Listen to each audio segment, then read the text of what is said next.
insights and the opening remarks. Thank you. Okay. So, ladies and gentlemen, we are moving on well.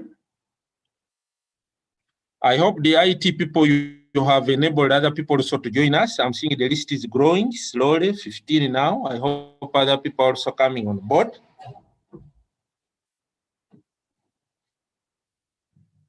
We were supposed to have remarks from the regional director, DVV,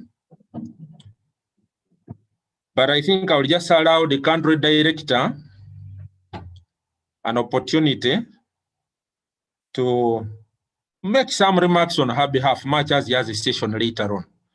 Mr. Caesar Chevakola, you could just make some remarks on behalf of the regional director. Thank you.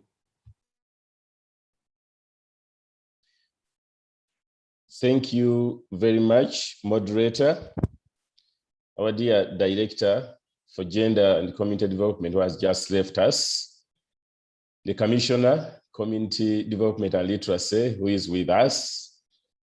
Our keynote speaker, Dr. Willie Ngaka, fellow panelists, ladies and gentlemen who are joining us here on Zoom, then those that are joining us via Facebook as well as YouTube. I bring you greetings from DVV International. As you have been informed, our regional director, Ms. Frauke Heinze, is not able to join us. She had actually planned to be with us, but due to other circumstances, she has excused herself. And actually my role is to bring the apologies, but also to say something from my side and from us as DVV International.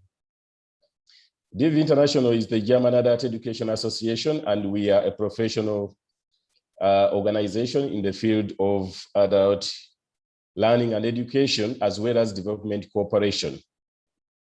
And I'm very glad, ladies and gentlemen, to join you today as we commemorate the International Literacy Day, but also to deliberate on the challenges we face as a generation.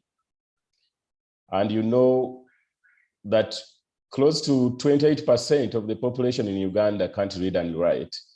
And we all know the importance of literacy in the lives of everyone, especially in this world that is in print, I could say. So I feel that this Literacy Day and the theme that has come with it, literacy for a human-centered recovery and narrowing the digital divide, is challenging us. It's a very challenging theme. It is telling us to get out of our comfort zone and plan to deliver adult literacy programs that are effective and resonate well with the people that we serve, but also that are compliant with the generation requirements today. DVV International is committed, has been committed, and will still be committed to supporting all programming that is geared towards adult learning and education for the development of our nations, but also for improving lives and livelihoods of the people that we serve, especially those that are illiterate. And as we know that illiteracy, in many cases, comes with poverty. So we know that when we make interventions in literacy, we as well addressing the issue of poverty. So I wish you the very best of the deliberations today.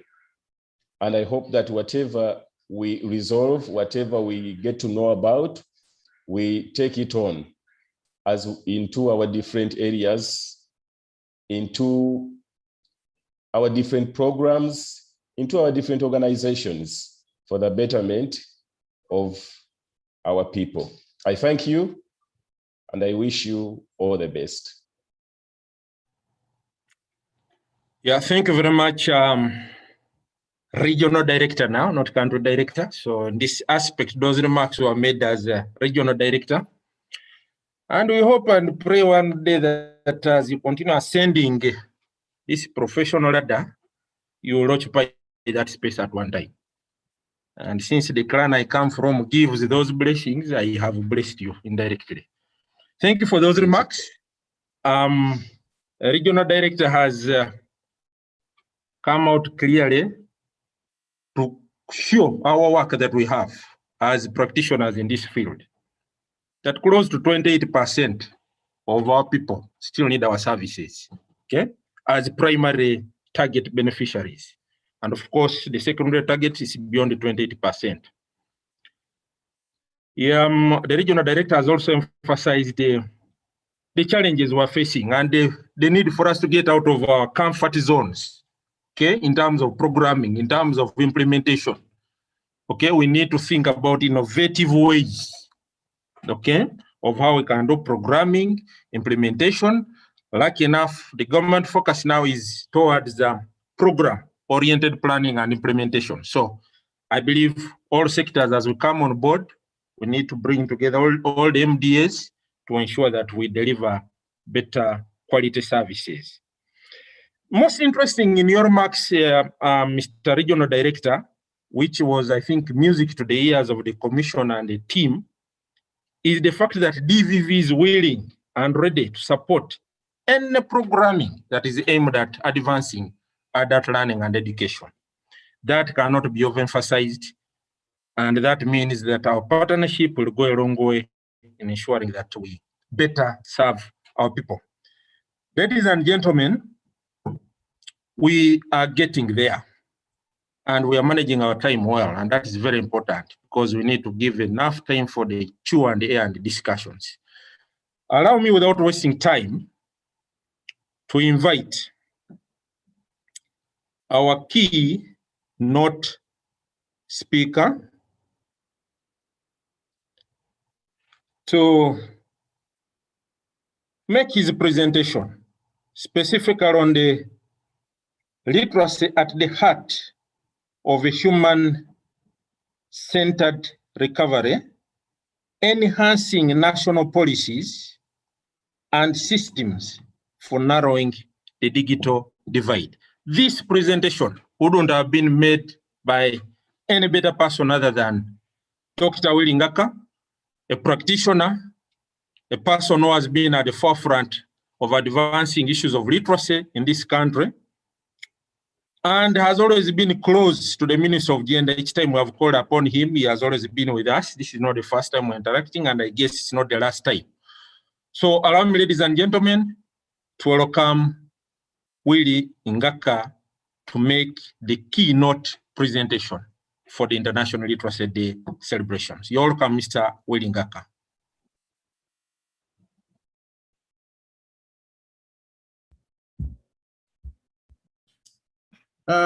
Director, Commissioner, fellow panelists, development partners in literacy, ladies and gentlemen.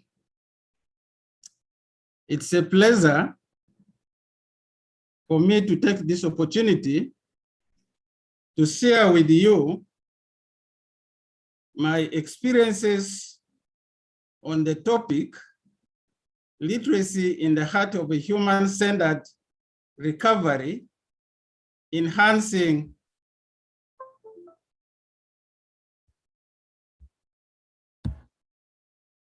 policies for narrowing digital divide.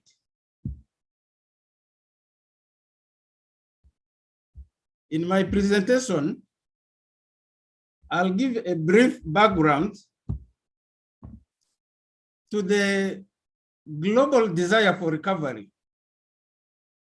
I will explain the two theoretical approaches and the contentious meaning of literacy that underpins this paper. I will also briefly talk about cases of relatively effective literacy programs the government of Uganda and some NGOs have tried to implement in this country for the benefit of the Ugandan community. I'll venture into answering the question why literacy matters in a human-centered recovery effort. Then I ask myself, what kind of policies do we need in order to be able to close a digital divide we have in Uganda? I'll conclude and be able to slot in a few personal ideas that I will think will constitute some way forward. The purpose of my paper is to discuss the critical role literacies play in leveraging human-centered recovery and enhancement of national policies for bridging the digital divide. Ladies and gentlemen, I'm deliberately talking about literacies, not just literacy, because the understanding of literacy has changed over time. And we no longer talk about single literacy. We are now talking about different kinds of literacies that I will hint on later. My paper is underpinned by two approaches: community-based human-centered design approach and the scaling down approach. The thesis of my paper is that the post-COVID-19 pandemic interventions will not bring about the desired speedy recovery we desire if government, designers, and implementers continue to pay lip service to literacies and stick to the traditional top-down design methods that relies on designing interventions for the people instead of leveraging on the creativity embedded in the community's indigenous informal knowledge and practices that they have used for decades to solve their own problems. Briefly, as previous speakers have mentioned, you may realize that the world is in the mood of recovery, and it has been triggered by COVID-19 as early as the end of 2019. This has ushered in restrictions of intra and inter-movement by people across the globe. It has also led into drop of gross domestic product globally by 3.5%. Our learners across the world are locked down. Unfortunately, we are seeing the prominence of technology in the learning environment. UNESCO estimates that a half of the world's population, which is close to 3.7 billion, unfortunately do not use the internet or have access. But a big chunk of this population lives in least developed countries. This pandemic has not just disorganized, inconvenienced people, but it has amplified the pre-existing inequalities that has negatively impacted close to 773 million non-literate youth and adults, according to UNESCO. In this context, ladies and gentlemen, we can say that those who are lacking literacy are challenged because we are no longer using the traditional approach to learning. Learning has now shifted online, and without technology and the consequent digital literacy that you need to access and use this technology, you will not be able to learn. What have we done in terms of literacy in Uganda? I just thought maybe it is important for me to briefly go through the evolution of literacy and adult education in Uganda. What we now know as literacy and adult education has its root right from the pre-colonial era, when we used to emphasize traditional education. Education that did not have written curriculum. Education that was not, received inside classrooms. Education that did not produce job seekers. Education that was relevant in every context, and it produced responsible people. But that was interrupted by the colonial powers. From 1894 to 1962, you realize that we were being ruled by the British. And the British used the missionaries to lead the way for them to come to us.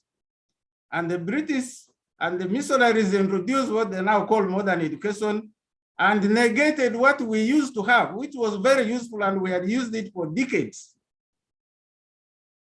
And after that, we had the independence period. That is 1962 to 71. Interestingly, this is a period where the neo-independent leaders wanted their masses to be equipped with literate skills, because literacy is an important tool for socioeconomic transformation, for poverty eradication, for improving quality of life of people. So a lot of effort was put in spreading literacy. There was mass campaign across the country, but unfortunately, the military regime that took over power in 1972 was able to reverse that trend. It was an unfortunate era for Uganda. This era ended in 1979, and we came to a period where there was an attempt to recover what was lost. Efforts were made to work with development partners to introduce literacy, but again, 1985, this came to an end. We had a new era, which started in 1986 and to date, under the National Resistance Government. I'm happy and proud that this government has done a lot. All the different programs that we have are efforts being made by this government. I'm even interested to learn that the Ministry of Gender and Labor Development has transformed itself from a department, and it is the effort of this government. I'm proud that ministry, you are doing a good job for us in Uganda, and I would like you to keep that up amidst all the challenges that we are facing. One of the critical elements we need to look at are policies, because the theme has to do with the enabling policies that are going to help us to bridge the digital divide among the key stakeholders.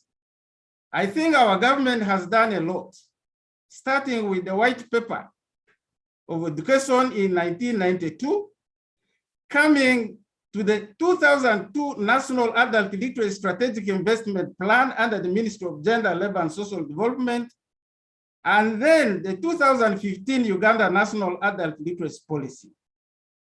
But I'm hearing from other stakeholders that they are not sure whether this policy is working, whether it is being implemented, but at least I'm happy that we have something we can call a policy.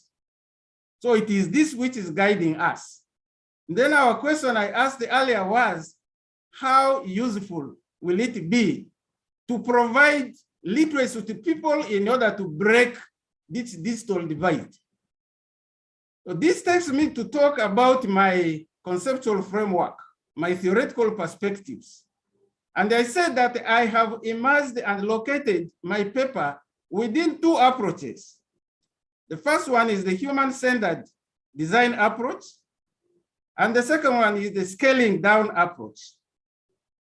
It's interesting to know that these are approaches that put the end users of whatever service you want to introduce in question at the center of the design process. And when we are talking about design at this particular juncture, ladies and gentlemen, we are talking about literacy programs, which are in the heart of human-centered recovery efforts. What are the tenets of this community-based human-centered design approach? In other words, what are the values? Why is it important that this must be the theoretical framework that underpins my paper? One, this approach emphasizes understanding and resolving the core problems of the community. It emphasizes human-centeredness as opposed to technology-centeredness. It emphasizes that the design of all literacy programs must be focused on the entire intervention, or not just small components. And lastly, there is a need to start very small. Then you move to test it, you refine it, then you can enhance capabilities in order to scale up. probably when I heard some previous speakers talking about now rolling the integrated community learning approach to for wealth creation, I think it is something you have fitted within this kind of approach. Then the second approach is that one of scaling down. Similarly, it emphasizes cultivating participatory mindset. The word mindset since morning has been uttered more than 10 times now. And that shows how important it is if we are to achieve our objectives of having a quick, speedy recovery and building resilience that will take us post-2000 COVID-19 pandemic. It also emphasizes making the process design-infused, not just design-led. It also emphasizes designing for people, with the people and not the personas, avoiding imaginary amalgams of users' traits. It aims at engagement and not just abstractions. And lastly, it aims at building on assets of the communities and not focusing on minimizing deficits. For those of us who are passionate about literacy, we discourage deficit models. I must also sound a warning that not these two approaches are magic bullet that are going to solve our problems because they have their own challenges. One of the challenges are that local solutions may be good for local problems, but when it comes to solving complex problems, like the current one we're having, the digital divide, they may be incomplete or sometimes erroneous. Sometimes you cannot actually optimize it globally, even if it works locally. So we should therefore be aware that we should not think that it's going to be 100% in addressing our problem. After talking about those theoretical approaches, I will want us to briefly look at what is literacy. We are saying literacy in the heart of a human-centered recovery. Unless we know what we are talking about, then it may be remain a wasteful thinking. But I must say that there is no universally accepted definition of the term literacy. There are very many definitions. But traditionally, we know literacy as the ability to read and write. But scholars have challenged this understanding of literacy, and they have raised a series of questions. Reading and writing what? Read and write for what purpose? Where? In what language? At what level? So when all these questions are not answered, that now tells us literacy is something which is very complicated. It is very dynamic. Its meaning is evolving and therefore varies from one context to another, one community to another, and also over time. And conclusively, we can therefore say that the standards for what constitutes literacy vary depending on sociocultural and political context. And this has now brought into the ideas of transliteracies, multiliteracies, mobile literacies, and so on in the global discourse. So we now see that the scholars across the globe are coming with a more broader definition of literacy. For example, the one which UNESCO has now been using of late is that literacy is the ability to identify, understand, interpret, create, communicate, compute, using printed and written materials associated with varying contexts. And the literacy involves a continuum of learning in enabling individuals to achieve their goals, to develop their community and the wider society. And when we talk about this broader definition, you now begin to see terminologies like information literacy, visual literacy, media literacy, religious literacy, computer literacy, legal literacy, environmental literacy, just mention it, the list is long. Maybe as a government, as a people, we ask ourselves, Are our literacy interventions trying to take into account all this diversity, all this multiplicity? Or are we mimicking school environment in our literacy programs, as one of the reports that I read was trying to portray? When we look at the current context, we realize that our literacy programs are being implemented in the context of globalization. Globalization is characterized by dominance of ICTs in every sector of the economy.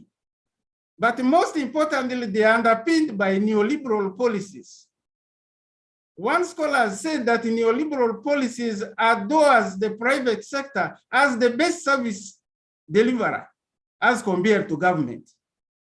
But what is ironical is that when you give your service delivery to be led by neoliberal policies, it means it has to be taken to the marketplace and can only be accessed by those who have the purchasing power. It is a pity that we are told there are 10 million Ugandans out there, and most likely illiterate people or non-literate people are most likely poor people, and therefore they will not have money to access literacy services in the marketplace. And the whole thing has been worsened by the COVID-19 pandemic. I said it is important for us to remind ourselves of the different literacy programs that have been running in Uganda. And when I looked at the UNESCO Institute for Lifelong Learning effective literacy practices database, I was able to come across the following. The Functional Adult Literacy Program of Ministry of Gender, Labor and Social Development, which I'm told is now being replaced by the Integrated Community Learning for Wealth creation. They also made a reference to Integrated Non-Formal Basic Education Pilot Project that was started in 1992, and it gave birth to the Functional Adult Literacy. Thanks the ministry for these efforts, but I'm also happy to note that there are very many NGOs, local and international, that have been complementing government's effort. And among those literacy programs, I came across the Reflect, which was under Action 8. We have the Family Basic Education promoted by LABE. We have the Accelerated Learning Program, which was promoted by Adult Literacy and Basic Education Center, based at Makerere. Then we have Uganda Program for Literacy and Transformation, which is being implemented in Zombo and Nebi districts by Baha'i Faith. And we have Integrated Intergenerational Literacy Project of Uganda Rural Literacy and Community Development Association in the West Nile region. And if you look at this, I'm sure there are many more that I have not captured. It means as a government, as a people, there are efforts that have been made in order to provide literacy services to our people. But then when we say literacy in the heart of human-centered recovery, the question I ask myself is, why literacy and what is the role that literacy can play? There are very many uses and advantages of literacy. Like I said at the beginning, they vary from context to context, from region to region. But I picked around 4 to 5 key ones. Literacy is so important because it is a foundation for learning. Literacy is used as a foundational process for you to acquire other skills. And when you're able to acquire these skills and use them, you can put them into productive use, and it will not just benefit you individually, it goes into benefiting the broader society. And since we are trying to move to middle income status country, I strongly believe that if we are able to provide the literacy to those 10 million people who are unable to read and write at the moment, so that they have the basic literacy, we will be actually making the journey a little bit easier and shorter as a country. The second is the idea of economic growth. There are scholars who argue that 40% literacy rate in a country is necessary for it to grow and develop.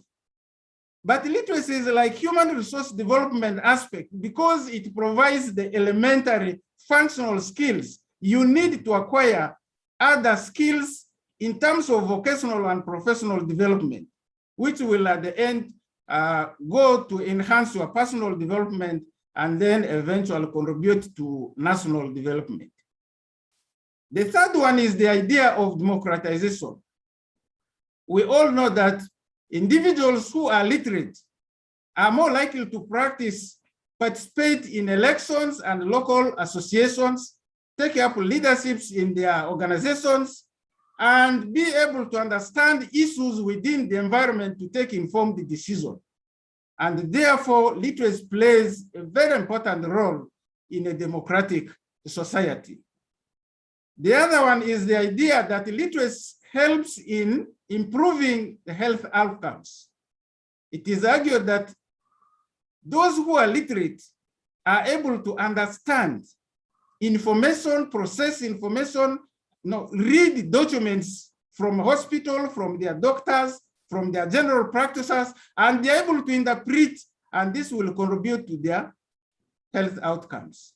We all need a healthy population in order to be able to attain this speedy recovery and build the resilience that we need to move post-COVID-19. So therefore, literacy is very important for attaining a healthy population and also improving the well-being of our population. And the last one I captured is the idea of employment. We all know that employers use literacy levels to determine whom they must employ. And if you go to different organizations, the lowest level of jobs and positions are taken by people who have limited or no literacy. Why? Because those jobs requiring a high level of literacy are given to those who have them. It is therefore imperative that as a country, we need to do everything possible to ensure that we reduce that 10 million number to a lower one. Now, given these programs I mentioned, do we really have a policy that can bridge the digital divide that characterizes our society? Personally, I will say yes, but also I will say no. I will say yes because I first came across a long list of literacy programs that have been captured by UNESCO Institute for Lifelong Learning as being effective, as being resilient, as being accepted by many people. And that means if we continue with that, many more people are going to acquire literacy skills, put that literacy skill into effective use, and be able to meaningfully contribute to the nation building processes. And therefore, like I said, accelerate our journey to middle income status as a country. But I will also be able to say no, because scholars have leveled some, accusations about issues to do with adult learning and education, issues to do with literacy. The first one is that adult learning and literacy in particular is a marginalized sector. And when we look at our national budget, those of you who read a lot know that it is a peanut. I'm sure ministry is not well facilitated. And therefore, this marginalization is going to continue to deny access to literacy services to many because we do not have a capacity to provide equitable and sustainable literacy programs to our population. The second is an argument that the process of developing the adult learning and education policy in Uganda is characterized by lack of coordination between the key partners and lack of awareness among the stakeholders. And this is critical because literacy cuts across all sectors, and therefore it requires a multi-sectoral approach where partners must work together in order to contribute to a common good. And the last one is the idea that the process review study, which was conducted by Professor Alan Rogers in 2018, made some disturbing observations. The first one being that all our literacy programs were kind of imitating the formal schooling practices and environment. And therefore, the output is going to be something which is standardized and will not be taking into account the multiplicity of literacies that I talked about earlier.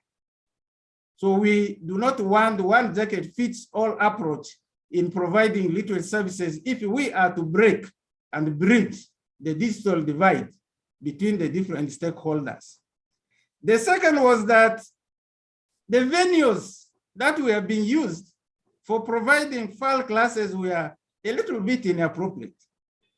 That they relied on primers and textbooks as opposed to the idea of using community embedded text that are sometimes called real literacy materials in order to help learners learn from what is within the environment.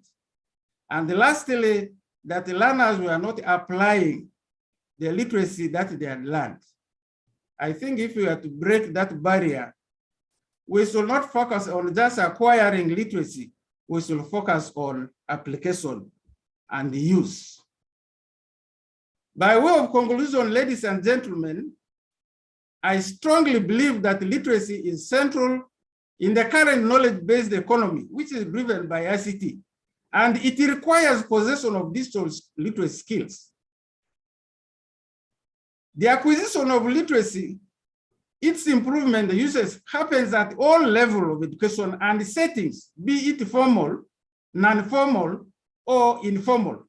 And therefore, trying to adopt an approach that is going to focus on standardization is not going to be useful. And we need to focus on addressing the different kinds of issues that face us using different approaches and forms of literacy. The realization of the different targets of SDG 4 will largely depend on how human-centered our policies are. I did articulate the tenets and strengths of a human-centered design approach earlier. And we ask ourselves that if our policies are not human-centered, we will not be able to promote literacy for all, and also now bridge the digital divide. Human-centered policies will facilitate the creation of literate environments, foster literate societies, and set appropriate standards for literacy as a foundation for learning other skills in the future. Developing literate environments and societies will also require particular and sustained attention to language policies. You know that we are moving from monolingualism to bi and multilingualism, and I'm very happy that Uganda has now taken the right direction of allowing learners to begin their initial schooling with the dominant area language, which is a very good move I'm happy about. We may also need to emphasize the idea of book publishing policies. If we are to create a literate environment, then this policy will be very important. We may also need favorable media policies. Right now, as I talk, we are in a panic mode. Students are going to do exams online, and we have never done that in our history. They don't have data. The internet is off and on. So it is very, very challenging that I'm wondering when the nation wakes up and shuts down the media like it did at some point during elections, then our students are not going to do exams. So we need to have policies that can allow equitable and sustainable access to the different media by learners so that it can help them navigate the difficult terrain of digital literacy. We also need to access information and also have the appropriate infrastructure to get books and reading materials to schools, homes, and most importantly, community learning centers.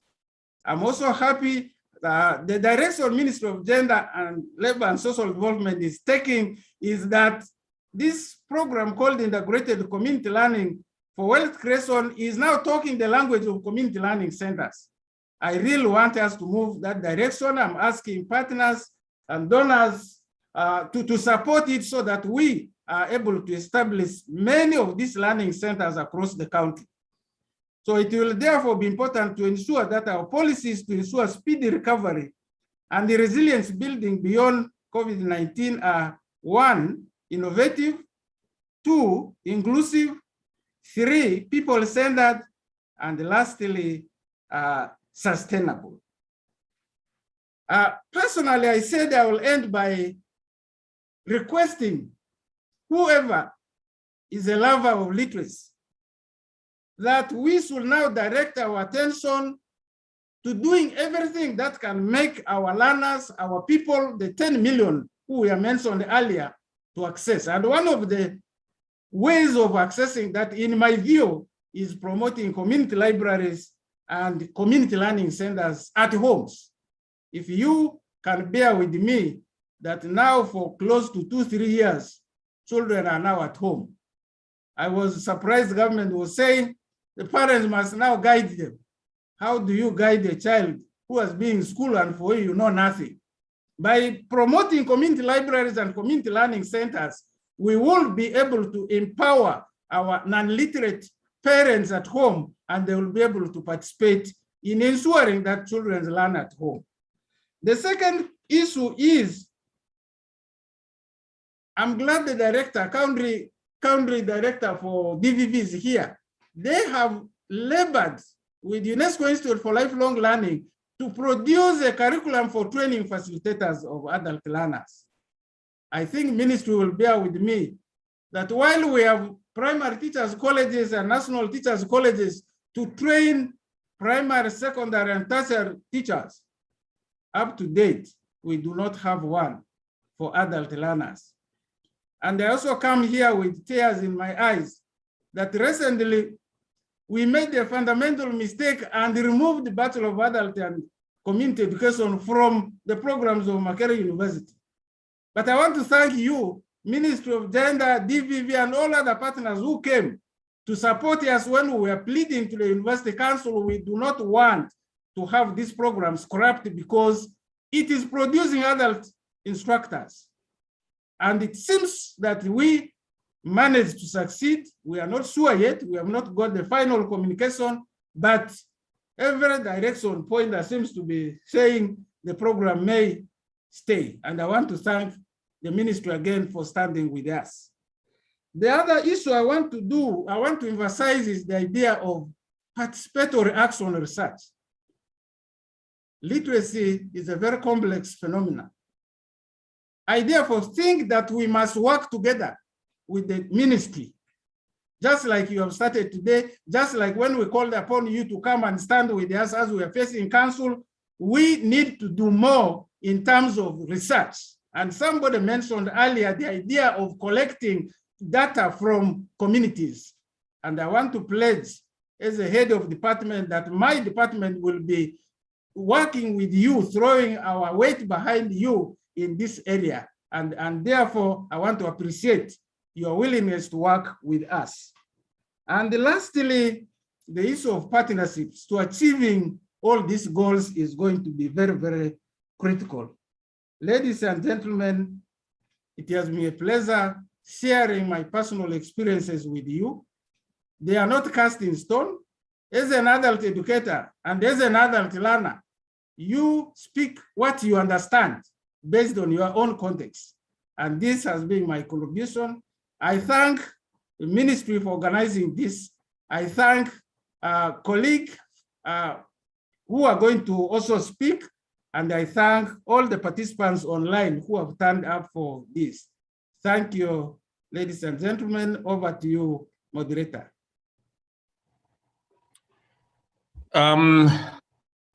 Award for Willie. I'm okay.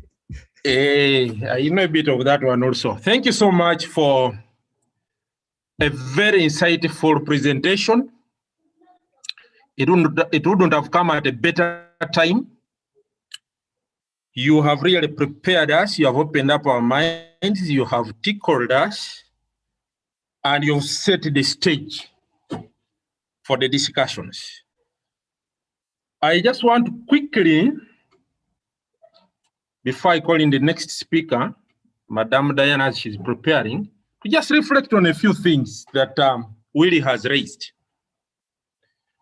Dr. Willie raises a number of pertinent issues, which we as a ministry, of course, at the center of this, have to take care of.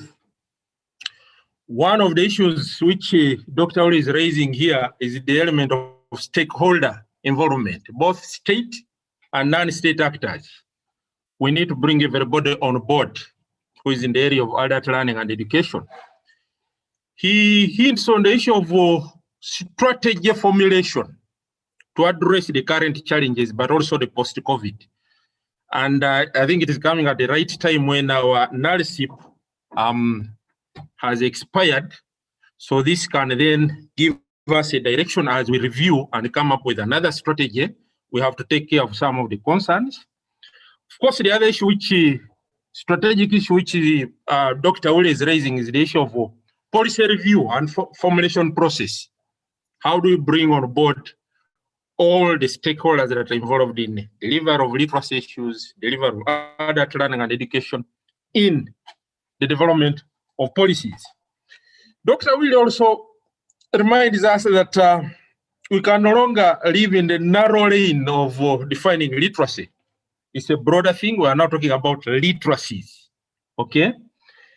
He has also, of course, emphasized the issue of people-centeredness or scaling down, okay? As opposed to the top-down or technology-led programming and implementation. And I think that is the key. I think as a minister, we're already ahead on that, Dr. Willie, and it's good you appreciate that. Our ICOLE program is already taking care of that. We have put the learners at the center of our design, at the center of our implementation, and at the design, at the center of our monitoring and evaluating our program. That is what ICOLE is trying to do to empower them. Of course, Dr. Willie has also come up with a number of models, but also pointed out some of the limitations that are contained, especially in some of these models. I think the challenge here, we see a number of CSOs, NGOs, which are also implementing literacy programs. But the challenge is, how do you harmonize the reporting? How do you harmonize the flow of data so that we can make a case to the policymakers, okay, that this is the problem we have, this is how far we have gone, both government and non-state actors. So we need to have a point of conversion where we harmonize our data. He also touched on a number of issues, some among which emphasizing the importance of literacy as a foundation for learning, democratization, economic growth and development, health and well-being, and of course, employment. That can't be overemphasized. These, among others, have set a stage for the Q&A and the discussion we shall have ahead. And thank you so much, Doctor, for also keeping time. You worked within your time allotted. Allow me, ladies and gentlemen, at this juncture, to welcome Madam Diana Nampija, a lecturer at Makerere University, also to give us insights on this day. Thank you, Madam Diana. You're welcome. Thank you, Paul.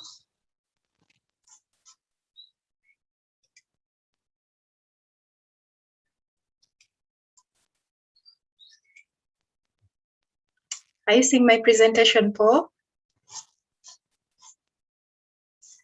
We can see the presentation. You can go ahead. Can I, is it in presentation mode? Yes, it is. You can go ahead. In presentation mode, right? Yes, please. Thank you so much. Good morning once again, everyone. My name is Diana Nampija, lecturer in the Department of Adult and Community Education. I am a graduate of adult education, and over time, I've also tried to kind of understand digitalization, technologies in teaching and learning, And I think giving me this topic, it was, I don't know how they chose to give it to me, but I'm happy that this is something that I've been working on, not only in mainstream education to support the teachers in digitalization, but I also think it's time now to think about the adults out there who are not only challenged with lack of basic literacy skills, but lack of the basic literacy technologies. So in this presentation, my outline, of course, I'll talk about literacy in Uganda. Much of it has been said by the commissioner, director, and now our keynote, Prof. Willie. But I will also try to look at technology-enhanced literacy teaching. When we talk about technology-enhanced literacy teaching, what are we exactly talking about? And of course, the reimagining question, can we fit somewhere in this old mess and fix to literacy instruction? But I will also showcase some of the available adult learning and education programs that are trying to use technology in trying to support the different communities. I'll also share some key insights and of course, give a way forward to this. Now, to start with, in this presentation, I'm not trying to prescribe ways on how we need or what we need to include in order to take technology further, but I'm trying to give and share insights on where this has been done and the role of government, the role of academia, and the role of all the practitioners in adult learning and education.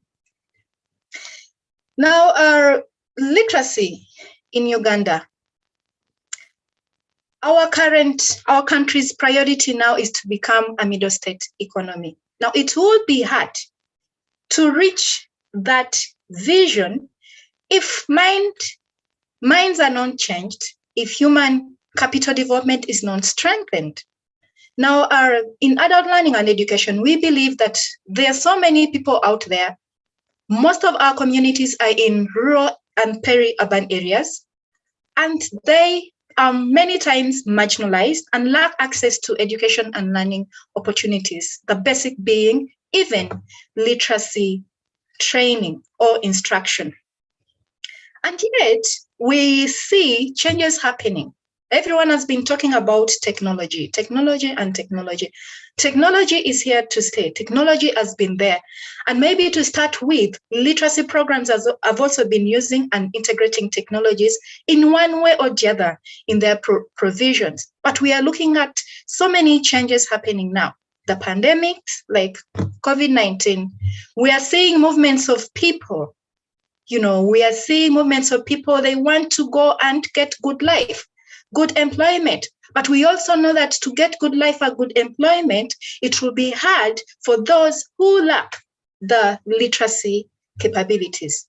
Now, presently, we are saying 28% of people in the country in Uganda are non-literate. And yet there is need to prepare non-literate youth and adults to self-organize, self-mobilize, and learn to take responsibility of their own development. But how will they take responsibility of their own development if they even lack the basic literacy comprehension? So again, literacy therefore presupposes a continuous learning process. Prof has been talking about transliteracy, multiliteracy, mobile literacies.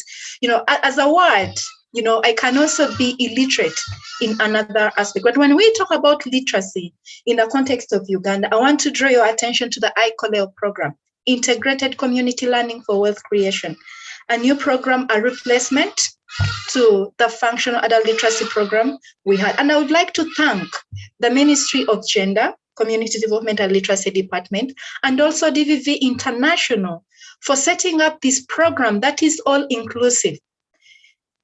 It is true that we no longer look at literacy as only basic reading and writing and numeracy.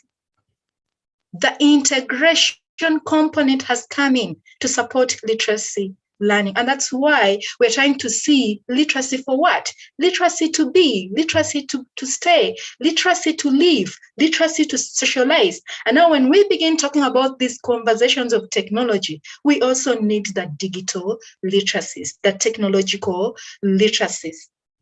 And I think there is room. There is room, because if we all agree that changes are happening and societies need to get abreast to these changes, it means that our communities, our adult learners too, need to embrace technological integration, since even in their life aspects, they interface with technology. When we say that perhaps they don't have the reading and writing skills, they will go to hospitals and they will find machines. They will go to banks, even the VISLA organizations, the CBOs. In one way or the other, they are confronting with technology. Even when we are not providing the technology in our literacy programs, the learners out there every day are being confronted by this particular technology. So that means that, there is room. And if we are to act, we need to act now. But there is this situation now. Why Professor reckoned on the 10 millions we have, perhaps even the 10 millions are going to increase. This NTV record, it showed that in just the recent released PLE results, out of the 1.8 learners that enrolled in P1, only 7,300 managed to graduate, managed to finish their PLE results. So we are looking at this 1 million dropout. At what level have they dropped out? Of course, we can get into research, but maybe they did not drop out at P7 or P6 because of the challenges of COVID-19. What if they dropped out at lower levels? That means that there's still agency. They still need to address the illiteracy problem in Uganda. Of course, we applaud the efforts by UPE, USE, and also ICOLEL and the ministry, but still we are looking at learners dropping out. And once there is this high dropout, it means those learners, those young ones are going to grow up, they're going to become parents, and they will end up into that illiteracy cycle. That means that we still have a role to play in order to level the illiteracy line in Uganda. But now, where is technology? And what can technology do? For example, now technology has impacted every aspect of our lives, be it social, political, and also including how we communicate to one another. Now, the power of internet and increased connectivity, even in many developing regions like Uganda, has supported digital inclusion, digital access to content everywhere and for everyone. Members, literacy initiatives are consequently looking for technologies like computers to motivate, to attract, and to retain learners in the different literacy programs. Learner retention is a key issue. They come, they are willing, but sometimes we fail to sustain their motivation. So can technology integration be one of those things that will pull and attract learners to stay and complete their pursuits? Literacy also offers avenue for supporting individualized learning. Now, what I'm saying here, these are cases that have been tried out in India, they've been tried out in just Kenya here and Tanzania. It's just that when you look at the context of Kenya and Tanzania, there's an aspect of language now. Language for them, because there is Swahili, it is so easy for them to localize content. But when we begin talking about and think about literacy in Uganda, for example, amidst our multilingual societies, that means that there's really a lot that needs to be done in order to effectively integrate some of these technologies. But indeed, they have offered individualized support. While we say that some of our illiterate, non-literate participants, youth and adults, are very poor, but we also see many who are capable, they have the money. They are renowned people in society. Some of them can afford some of these digital technologies. So we shouldn't close them out to concluding that most times they are all and well off. There are those that can manage, and there are those that can even purchase some of these digitalized equipment to support their continuous learning. But then we are saying the evidence cost of reading and writing materials and the cost of production can reduce if facilitators are equipped with tablets and laptops. Now, when you look at technology and instruction, we are looking at the facilitators, first of all, who interact with our participants down there, our adult learners. There are layers you can begin the integration. And the integration can also start at that level with the facilitators. This facilitator who is managing 5 groups or 7 groups, once you equip that facilitator with a technological equipment with digitalized content, it can also be an avenue to increase this digital inclusion. Now, when I talk about digital inclusion, I know Imelda will talk about digital inclusion, but there is no way you can talk about technology and ICT without digitalization. Digitalization is basically taking all what you're trying to do online, computerized.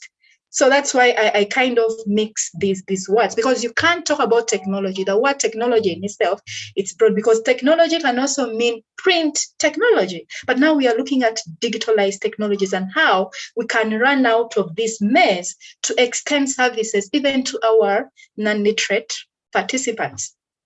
Now, while there is adequate integration of technology in mainstream education, we see that at least somehow education has managed to struggle, to survive, and to continue with learning. Of course, considering other inadequacies and limitation challenges in other parts of the country. But we also see that in technology integration in teaching and learning of literacy and the expected effects of COVID-19 has greatly impacted on continuity of adult education programs. Many adult learning and education programs are in the total lockdown, meaning for them, with limitations in movements, limitation is everything. Everyone is now at home and learners are just waiting on. But remember, this poses a challenge to continuity of adult learning programs. We are going to see that most are going to drop out. So again, to sustain this, how can we sustain this motivation? How can we ensure that we are continuing, or we continue to support them irrespective of some of these challenges? Now, one way to do that is through embracing technology. And embracing technology tools like computers, like smartphones, technologies, mainly internet, they have the potential to support literacy. And we are seeing so many emerging and more affordable technologies out there. While radios and televisions are the commonest technologies used for teaching and mainly learner mobilization, we are seeing that I know that the Ministry of Gender has tried to use radio programs. DVV has also tried to use radio programs, but mainly for learner mobilization. Of course, sometimes there are programs that have also been organized to support the teaching and learning itself, but mainly these have been limited to mobilization. But now we want to go beyond radios and televisions, because radios and televisions are also technology-based media we can also use. But we are saying, can we strengthen to integrating computer-based literacy programs that employ computerized software, animated graphics, multimedia presentation? Because in countries like India and in Rwanda and in Kenya, you find that they have digitalized even content. The primers have been digitalized. And you notice that in programs where there is good funding, those primers have been given to the facilitators on mobile gadgets, and the facilitators move along with them. The mobile gadget given to that facilitator does not only include primers, it can also include videos and tutorials from experts. And this can just be a single laptop or a tablet that has heavy saving capabilities, one file facilitator there with a heavy saving capability of perhaps a mobile phone or tablet, trying to show video, share video, share videos for learners to understand. We all know that in adult education, our learners learn by doing. They learn by watching. They learn by seeing. Once they see and feel and follow step-by-step procedures, it's easier for them to apply that knowledge and also to make learning meaningful. I also know very well that the iColeo program has the livelihood component, the business training component. And elsewhere where you see adults or smallholder farmers or any other people, think about that person at the last mile, they're trying to offer these technological solutions in form of apps, in form of applications to come for learners to access information. The supervisors and the facilitators can harness digital applications in their monitoring and evaluation of different early activities. Paul talked about data harmonization. We have challenges of data harmonization. We have challenges locating, statistics on how this illiteracy problem is. So if we integrate literacy at that level of facilitation, so much can be gained. For example, a single technology can support video sharing, it can support teaching and learning, and it can also support research, where just a smartphone, a facilitator can enter and monitor learner attendance. Learner assessments are also aspects where we can take technology, we can embrace technologies. For example, we can tailor localized quizzes. And how about the traditional mobile phones our learners have access to? Have we thought about those phones as a media to support literacy training or reading and writing capability? So they're important questions I'm putting across here. Every day, every one of us here is presented with a technological challenge to solve. It can be on Google, it can be failure to do something, it can also be failure to do the other. But you find that, our lives are rotating around technologies to solve a particular technological challenges. But have we thought about the group of non-literate youth and adults at the last mile? Are these part of this technology landscape? Have literacy practitioners identified the digital aspirations of such learners, for example? How can we narrow this digital divide, evident in not only the lack of access to technological tools, but also lack of basic literacy proficiency to use the digital skills? So again, the challenge now here becomes a double-edged challenge. On top of lacking the basic literacy skills, they are also lacking digital literacy. So again, as we are fronting technologies to work in literacy instructions, we need to look at the problem as a double-edged problem.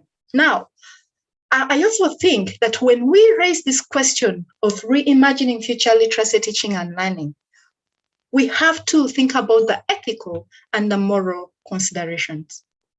Today's 2021 International Day Literacy theme talks about narrowing the digital divide. The divide is there and it is evident. And we're talking about narrowing this digital divide. Now, one way I think we need to narrow this digital divide is when we embrace digital technologies. We look at digital technologies as an inclusion platform to extend new knowledge, even to those in the last mile communities. So even when we are talking about being literate, and we are striving to make our populations literate, it is no longer enough to be literate. We also need to be digitally literate. Our learners out there, the learners we meet out there, the learners who want to come to learn so many skills, not only reading and writing, they need digital literacy. They need to be thought about. And that, of course, is sustainable development. Why do we champion technologies where the biggest part of our communities down there don't have access to these technologies? Now, one way to take technology there is when, even in our provisions as literacy practitioners, we integrate some of these digital technologies. I'd like to share my PhD reflection. In my PhD work, I looked at how mobile technologies were used in learning for livelihood support. And here I worked with communities in rural Uganda, mainly in Western Uganda. Now, one of the findings, because I was looking at technologies and learning for livelihood support, the main issue here was, even when my focus was not on non-literate adults, I looked at and identified smallholder farmers who lacked access to relevant information. We all know that once you lack access to relevant information, you will not be in position to act. Now, with the non-literate ones, on top of lacking access to relevant information, they lack access to some of the literacy training opportunities. So that means that, in this project, I looked at the role of mobile technologies and how they can support learning for livelihood support. And my finding, the main one, I was in rural Uganda, very deep in rural Uganda, Katerera and Mitoma, Chitagata, but just deep there in those communities, I noticed that most of these people had mobile phones, but mainly they had these traditional mobile phones. And why? Because mobile phones were portable, accessible, and affordable. Now, have we wondered how adult participants use phones in our literacy programs? Or we can still assume they are non-literate. Are there attempts to use mobile phones to support their reading and writing capabilities, for example? Have we questioned how to integrate life skills training on better ways adults can use mobile phones in their day-to-day activities? Of course, I know that when we talk about technology, in especially resource-constrained settings like Uganda, we confront with high-cost challenges of integration. The installation in itself is challenging to everyone, not only to the ministry, but also everyone who wants to use the technologies. But these people have basic phones. Can we start with the basic technologies they have in order to support them? Grameen Foundation, I worked with Grameen Foundation. It's also an example of where farmers are using technologies to learn about farming. Now, when you look at this infrastructure, I put all this together because it wasn't only the mobile phone they were using, but the mobile phone was supported with other support systems. So as we are thinking about leveraging technologies and giving to the facilitators down there, we have to think about this ecosystem of technology and how it works. You will not only give the mobile phone, you need to give other supportive equipment like the chargers, like the bulbs, in order for them to use the technology. There has to be the IT system in place to encode all this information about what learners are learning about and to put in a solid infrastructure for learners to be in position to get information. So there is that back end process we have to think about. Even when you give the farmers these mobile phones, they will not use the mobile phones, but understanding the contextual challenges and how you can reduce them by training capable people can leverage technology integration. Now, this project used smartphones. Another project used traditional phones like the small end phone, these cavity phones we have today, the very, very small phones with heavy life shelf battery. Now, that one, you notice that this project was sending the facilitators or the IT system was sending text-based messages, learning material to learners, but also audio-based messages to learners. So again, there they looked at the literate and perhaps the non-literate. And for the non-literate, they were sending audio messages on different livelihood components like financial literacy. And I'm very sure this is something familiar with you, Cesar, and what these people are doing. But it's not just the technology. They have an infrastructure in place that manages to interact with the farmers and things like that. There is Uganda Rural Literacy and Community Development Association. This is what Professor Willie talked about. Now you can see that these women, they have technologies. Technologies are shared with schools. they allow the communities to access school equipment.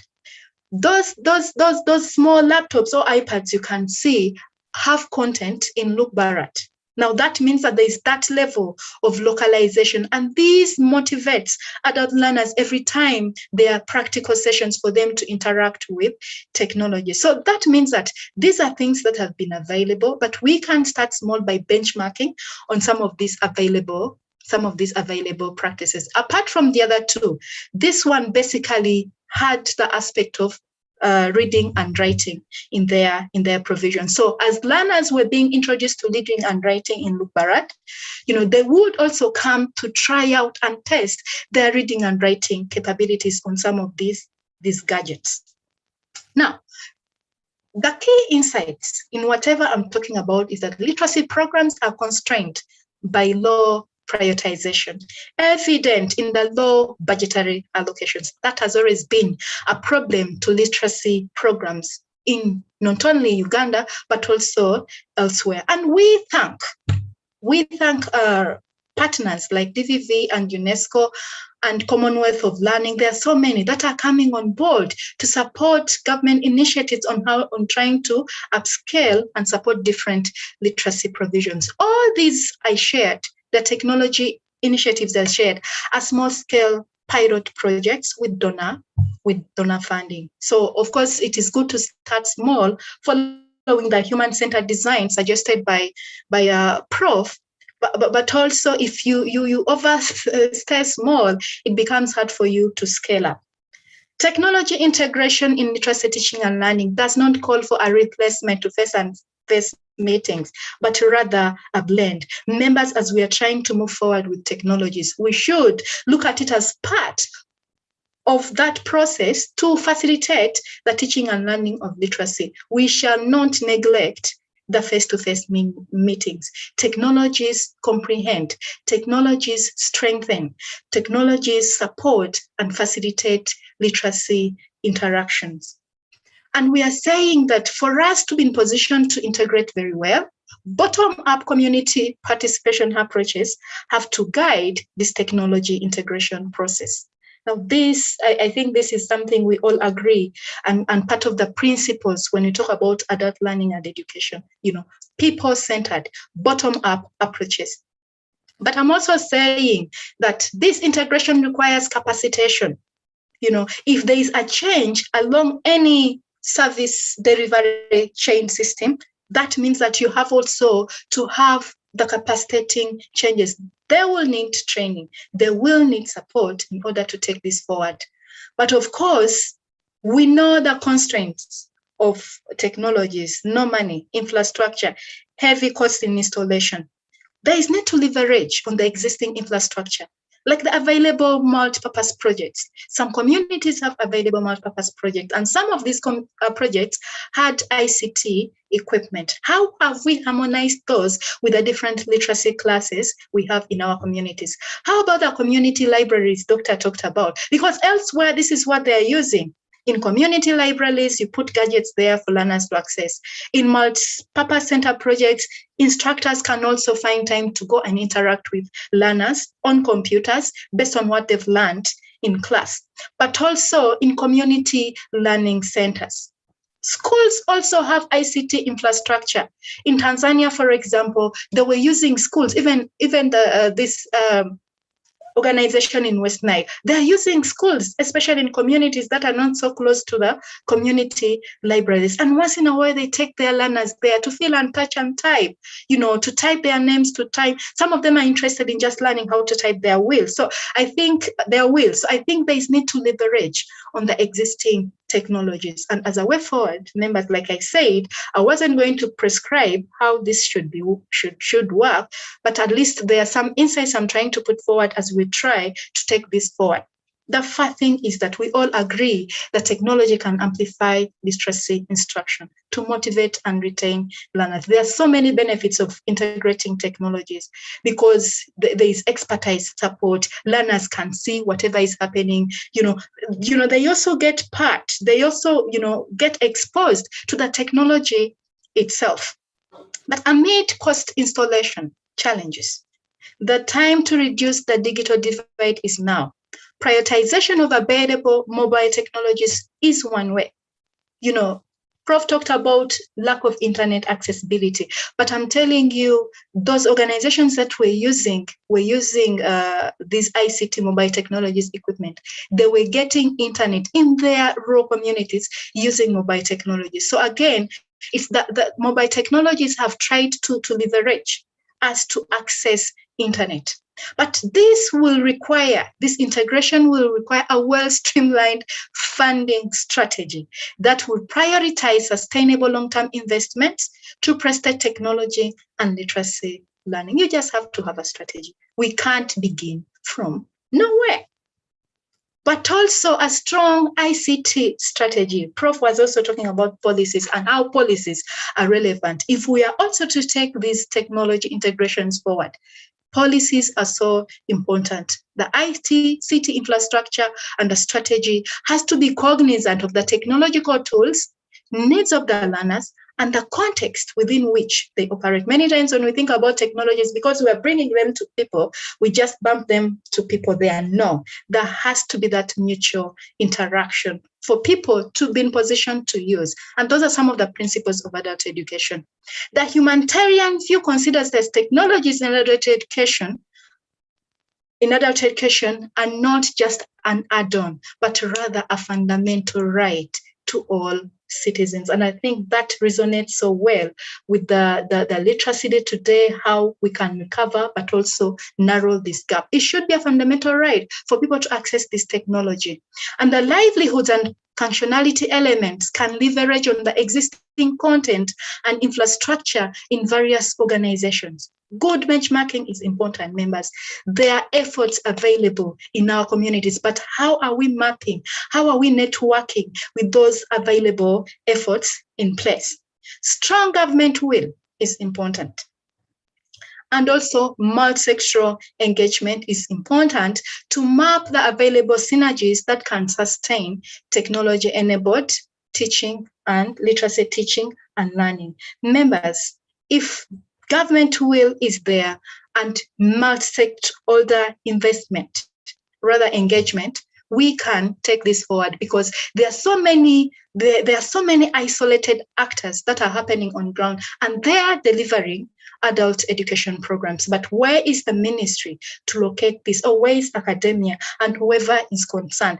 Do we have these consolidated efforts? Otherwise, projects are using literacy to support their learners, but it's just that they're isolated cases, small project, controlled projects, but the learners we appreciate, the learners there are benefiting and they're getting a chance to interact with this particular technology. So let's try to think and start small. Most of our learners have access to these mobile phones, by the way. Have we wondered how they're using these mobile phones in their day-to-day literacy teaching? Because I'm very sure they come with their small capability phones, but have we tried to interrogate how they're using these technologies, or we are saying that they are illiterate? They can't be illiterate if they're using the technology. What are those ways are they using technologies? And how can we help them appreciate the use of these technologies such that we also carry that in our literacy instruction? Thank you so much for your time and a for good the question. A good question as well. Thank you. Yeah, thank you so much, Diana. Stretched a little beyond the time, but I thought I could use my prerogative as the moderator to allow you more minutes. Since you're bringing this home now, from doctor's perspective, now you're bringing it closer to us, to the learner. We are very grateful for those insights. Of course, a number of key issues as we think about the Q&A session. You brought out the element of double jeopardy for our learners who don't only have challenges of lack of technology, but the basic skills to utilize the technology. I don't want to waste a lot of time since we are running a little bit behind time. We're going to have a whole session of Q&A and discussion. Allow me, ladies and gentlemen, as we try to to take in the two presentations, to call on the country director of DVV International, and there was a question on what is DVV. I've seen it there in the text explained, but as you make your presentation, country director could tell us what is this DVV as you take us into the issue of partnerships. Mr. Chevakola Caesar, you're welcome. Thank you very much, Paul, and thank you to the two very astute and very elaborate presenters, from Dr. Willie to Dr. Diana. I think they have really made my job so easy. I don't know, you will help me, Paul, is everything visible there?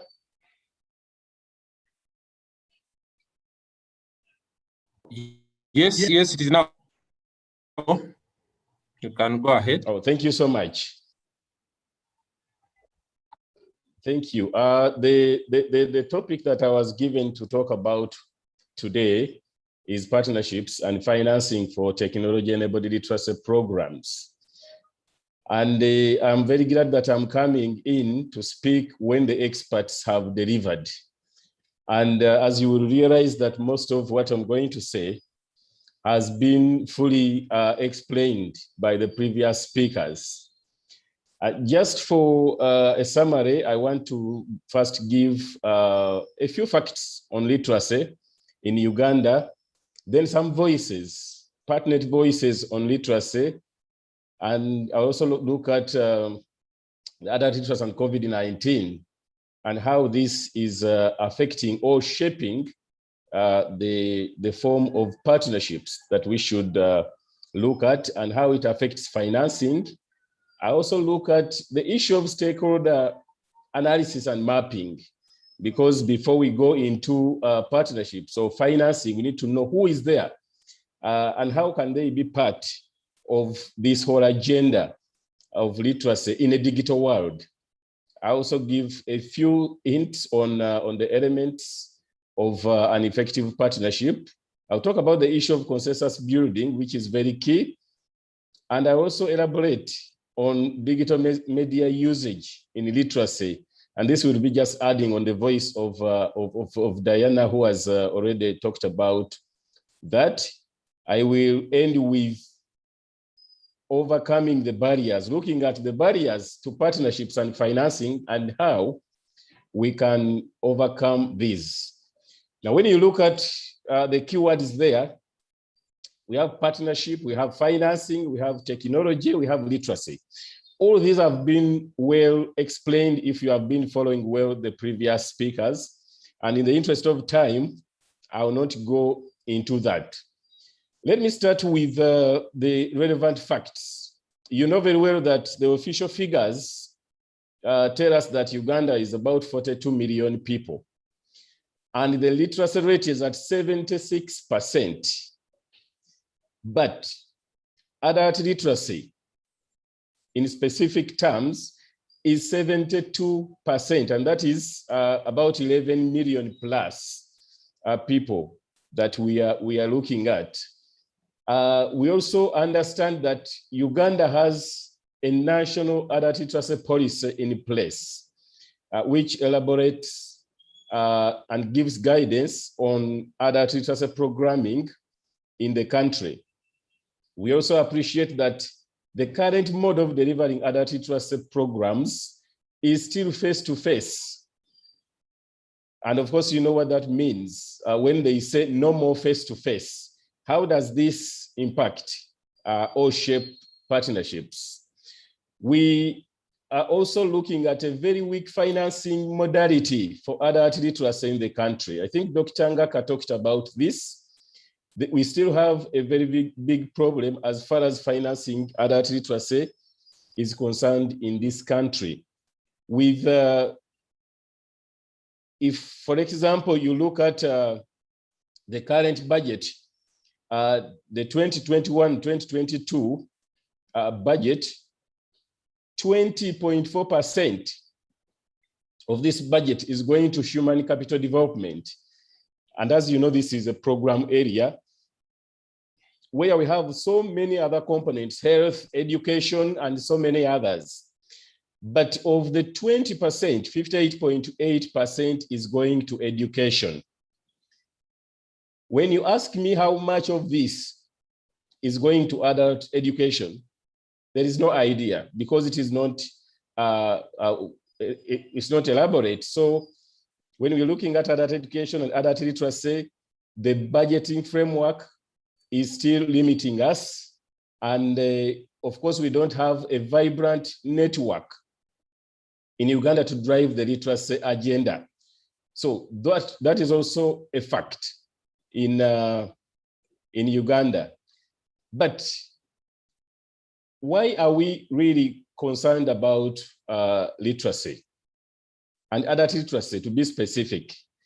These are the voices that came out in 2009 during Confitia 6, the Belém framework of action. And of course, everyone present, 156 countries, they all said that we affirm that literacy is the most significant foundation upon which to build comprehensive, inclusive, and integrated lifelong and life-wide learning for all young people and adults. In the same, they are saying that literacy is an indispensable foundation that enables young people and adults to engage in learning opportunities at all stages of the learning continuum. I'm just emphasizing this because Dr. Ngaka already talked about this, that literacy forms the foundation for all learning. So if you are interested in learned people, then you should be interested in literacy. Because, for example, if you are developing a product and it requires somebody to read, literacy is very key. And maybe that product will not yield much, or it will be affected because of illiteracy. So these voices are very key, and I think they give us a foundation for deciding which partnerships, what kind of financing we can offer during this digital era. Now, the previous speakers have talked about COVID-19, and it goes without saying that COVID-19 decimated the already meager resources available for adult literacy programs. And of course, you know very well that when COVID came, all efforts were geared towards fighting the pandemic. Other sectors suffered immensely, and adult literacy programs that were already on meager resources suffered greatly. For example, if you ask the districts who are implementing adult literacy programs, for example, all NGOs that have been receiving financing for adult literacy, they will tell you that this is a big, big problem. And there is a reduction in official development assistance because all economies were affected by COVID-19. So the official assistance we are getting reduced. And if it reduces, the little that comes goes to especially health. And in Uganda, we are synonymous with security. So you will find majorly everything going into security. But there is also something very, very important to note, that COVID-19 protocols restricted physical interactions. Now, if there are no interactions, physical interactions, yet I said earlier, as we will know, that adult literacy programs are basing so much on face-to-face. So there is a gap there. There is a divide that we think we need to look at, bring partners together, and then finance all interventions that can help to bridge this gap. COVID-19 also came with the era of digitalization. Everything went digital. And as you know, the slogan for SDG, the Sustainable Development Agenda, is leaving no one behind. And as we talk now, the digital era has left all illiterates behind because they can't match with the current needs, with the current demands of the digital world. So how does all this, how can we use all this information to create partnerships and finance digital platforms for enabling literacy to continue despite the pandemic, because we don't know when this is going to end. Today we have COVID, tomorrow we don't know what we are going to have. But we need to do a proper stakeholder analysis, first of all, to know who are the key stakeholders, where is the money, where is the heart of the people that we are trying to target, and how can we bring them on board? Because before you create a partnership, you need to know what is the other person's interest, what is their core business, what are their attributes. And I try to explain using this template here. So we have 3 major sectors that should be interested in designing or financing technology enabled literacy programs. The first one is, of course, the public sector. And what is the core business? What is their area of interest? The public sector, if I say, for example, I'm talking about the Ministry of Gender, for example, Labor and Social Development, the district local governments, what is their core business? Their core business is service delivery and ensuring that basic needs and rights are met. So what can we see currently? The Ministry of Gender, Labor and Social Development, like the previous speakers have said, has already come up with a program called ICOREL to deliver adult literacy as a service. But also, the public sector is concerned, its core business is on policy and regulations development and setting standards. Like I said earlier, we already have the National Adult Literacy Policy in place. We also have the policy and act that regulates public-private partnership in the country. So for whatever partnership we are making, there is a law, there is an enabling environment that provides for such partnerships. And setting standards, developing regulations. If you saw in Dr. Diana's presentation, there were already guidelines for ICOREL program in place. There are standards that are set for this program. So that is the core business, and the interest of government in this context are there.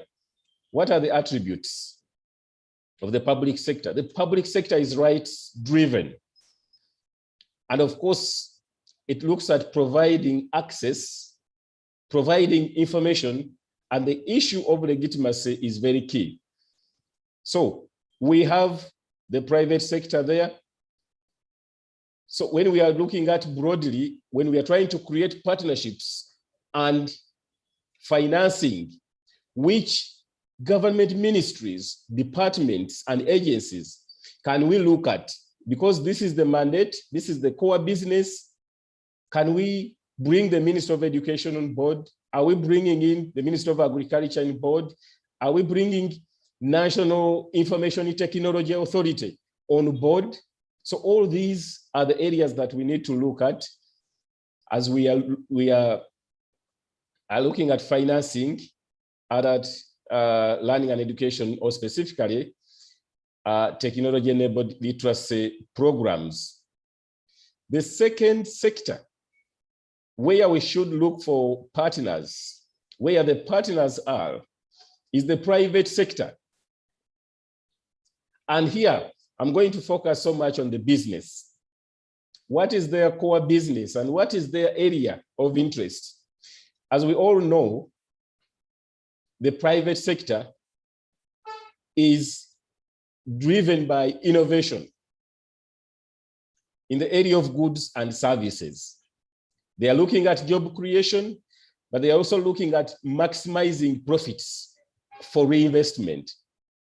Now, if this is their core business and this is their interest, and we are talking about a situation where we have a digital divide, we have the innovators and they are in the private sector, how can we bring them on board?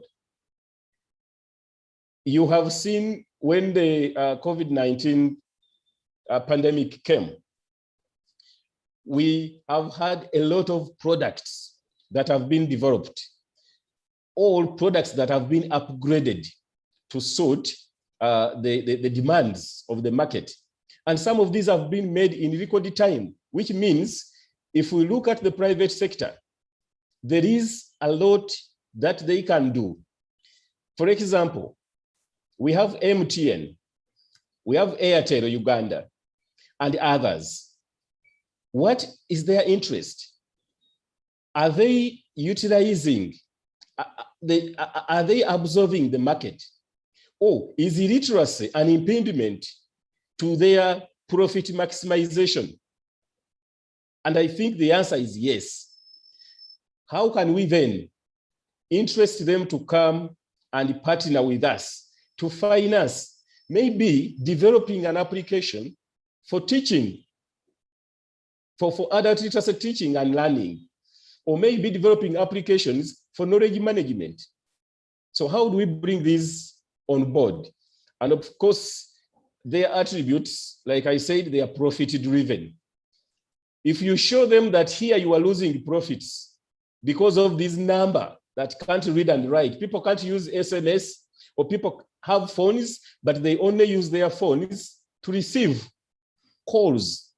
Yet, if you had empowered this person better, they could use the phone for internet, they could use this phone for SMS, or they could use this phone for mobile money. In the end, the company is maximizing profits, but all this is not, the people are not able to do because of their limited literacy skills. So then we want them to come in to innovate, to invent, and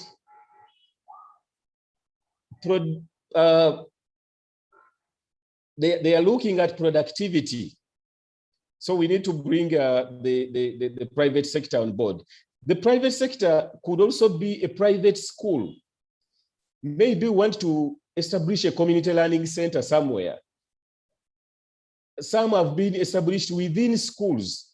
So how can we interest the investor in a certain school, a private school somewhere, that once we have a room or we have a block for adult literacy, for adult learning, they are going to benefit. So all of these are issues that we need to look at when we are looking at financing adult technology-enabled literacy programs. Now, the last one here will be the civil society. And civil society, I'll put everything together, meaning the NGOs, international NGOs, the CBOs, the community groups, all these I've categorized as civil society. What is the core business of civil society and what is their area of interest? It is providing complementary support and services to those excluded and in need. And I want to make this very clear that the role of civil society is not to, the mandate is not to deliver services, but to supplement. So all civil society should be working within the mandate or the confines of what government or the public sector has set out as standards. So for example, if we have ICORO program designed, how can we interest civil society?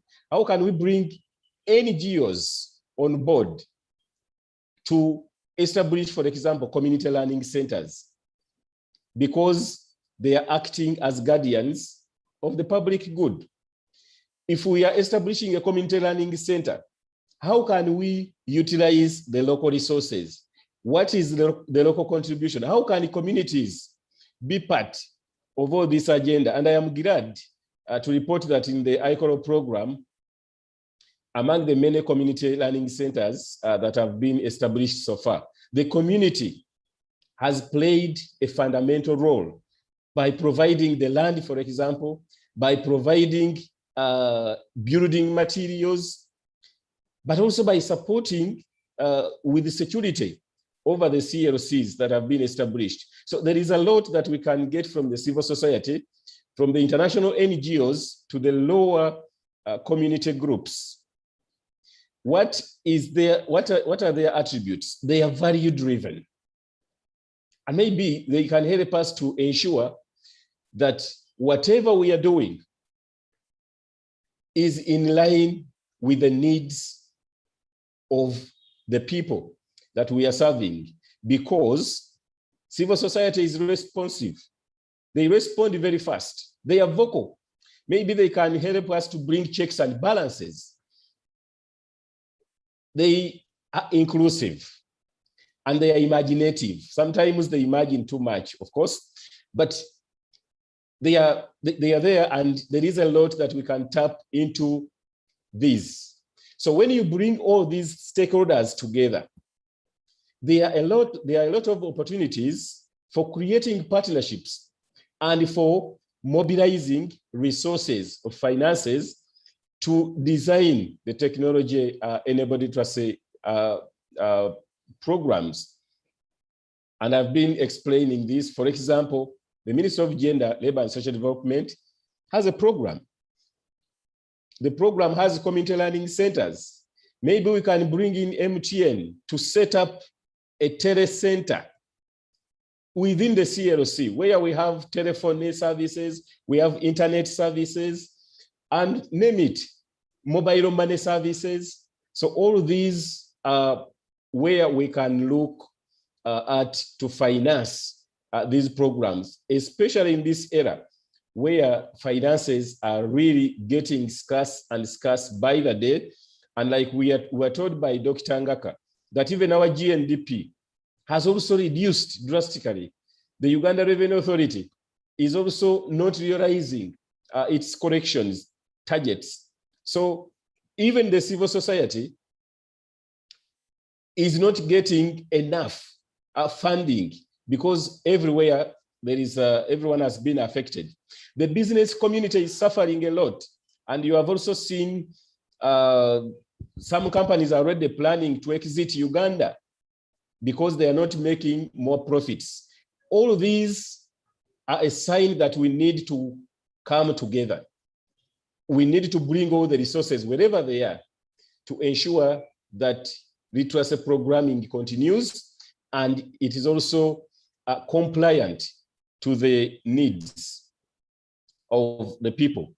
Now, for the partnerships to be effective, there has to be shared goals, all purpose. And we have to explain this to everyone that we want to bring on board. Everyone has to see that they have a share on the goal. They benefit from the goal that we are setting, the purpose of this partnership. And it is upon us, the people that within the literacy fraternity, to make sure that we explain our goals properly, we explain our purpose properly, and we explain the benefits that the others will get if they join hands with us to advance the literacy agenda. Now, trust and loyalty is very key. And of course, personality traits and qualities that are complementary. And I think we are saying that the issues may not be in structures, but among the people that are within structures. So the personality is what we have to be really careful about. We have to influence. We have to do a lot of influencing. We have to do a lot of sensitization. We have to do a lot of advocacy so that we share the same qualities and traits. Respect for each other, of course, is one of the the elements there, but also to value the relationships, because it is not going to be good. For example, if we brought on a partner on board today, and tomorrow they don't see value being with us anymore. So we have to see, how do we keep these relationships valuable? And this takes us to consensus building. Of course, every partnership depends on what kind of consensus that you build from the start. And partnerships are like dating, by the way. For example, you find a girl somewhere walking, she doesn't know about you, she doesn't know you exist, and you present your proposal. In the end, she becomes interested. So now, there are so many people out there, there are so many companies out there, there are so many NGOs out there that don't know our proposals. Can we reach them, present our proposals, and maybe we shall reach consensus and they come on board, because we need to look for finances if we are to remain in business. Like somebody said, we have to stay in business to remain in business. Now, if you read the adult learning and education system building approach, the first step in that is consensus building. And of course, it starts by preparing and convincing stakeholders to engage in adult literacy. Then we can begin to envision what we want to do, to make analysis, to plan together with the stakeholders that we shall have brought on board. And of course, we shall continuously involve them, working as a team, creating more partnerships. We can start small and grow big. And we also try to manage risks as they come. We influence and we negotiate continuously. That is consensus building. It's not a one-off, but it continues as the partnership goes. So I thought that was very key. Now, if we are going to look at using digital media in adult literacy, if we're going to use technology, what are the areas that we have to focus on? Because like I said, we have to package ourselves properly before we reach out to the partners that we want to bring on board or to create. Of course, these three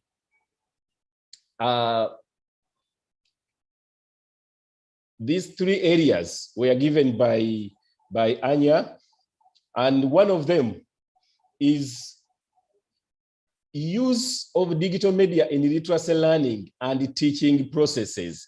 And I think Dr. Diana was very elaborate on this. This is media didactics. So that will be one of the areas that we need to look at. For example, how do I use a phone? How do I use a mobile phone or an analog phone to teach adults? So this is an area that we need to explore more. And I think Dr. Diana in her presentation expounded more on this area. But also there is another area of using of digital media on the organizational level, the issue of knowledge management, the issue of public relations, and the issue of administration.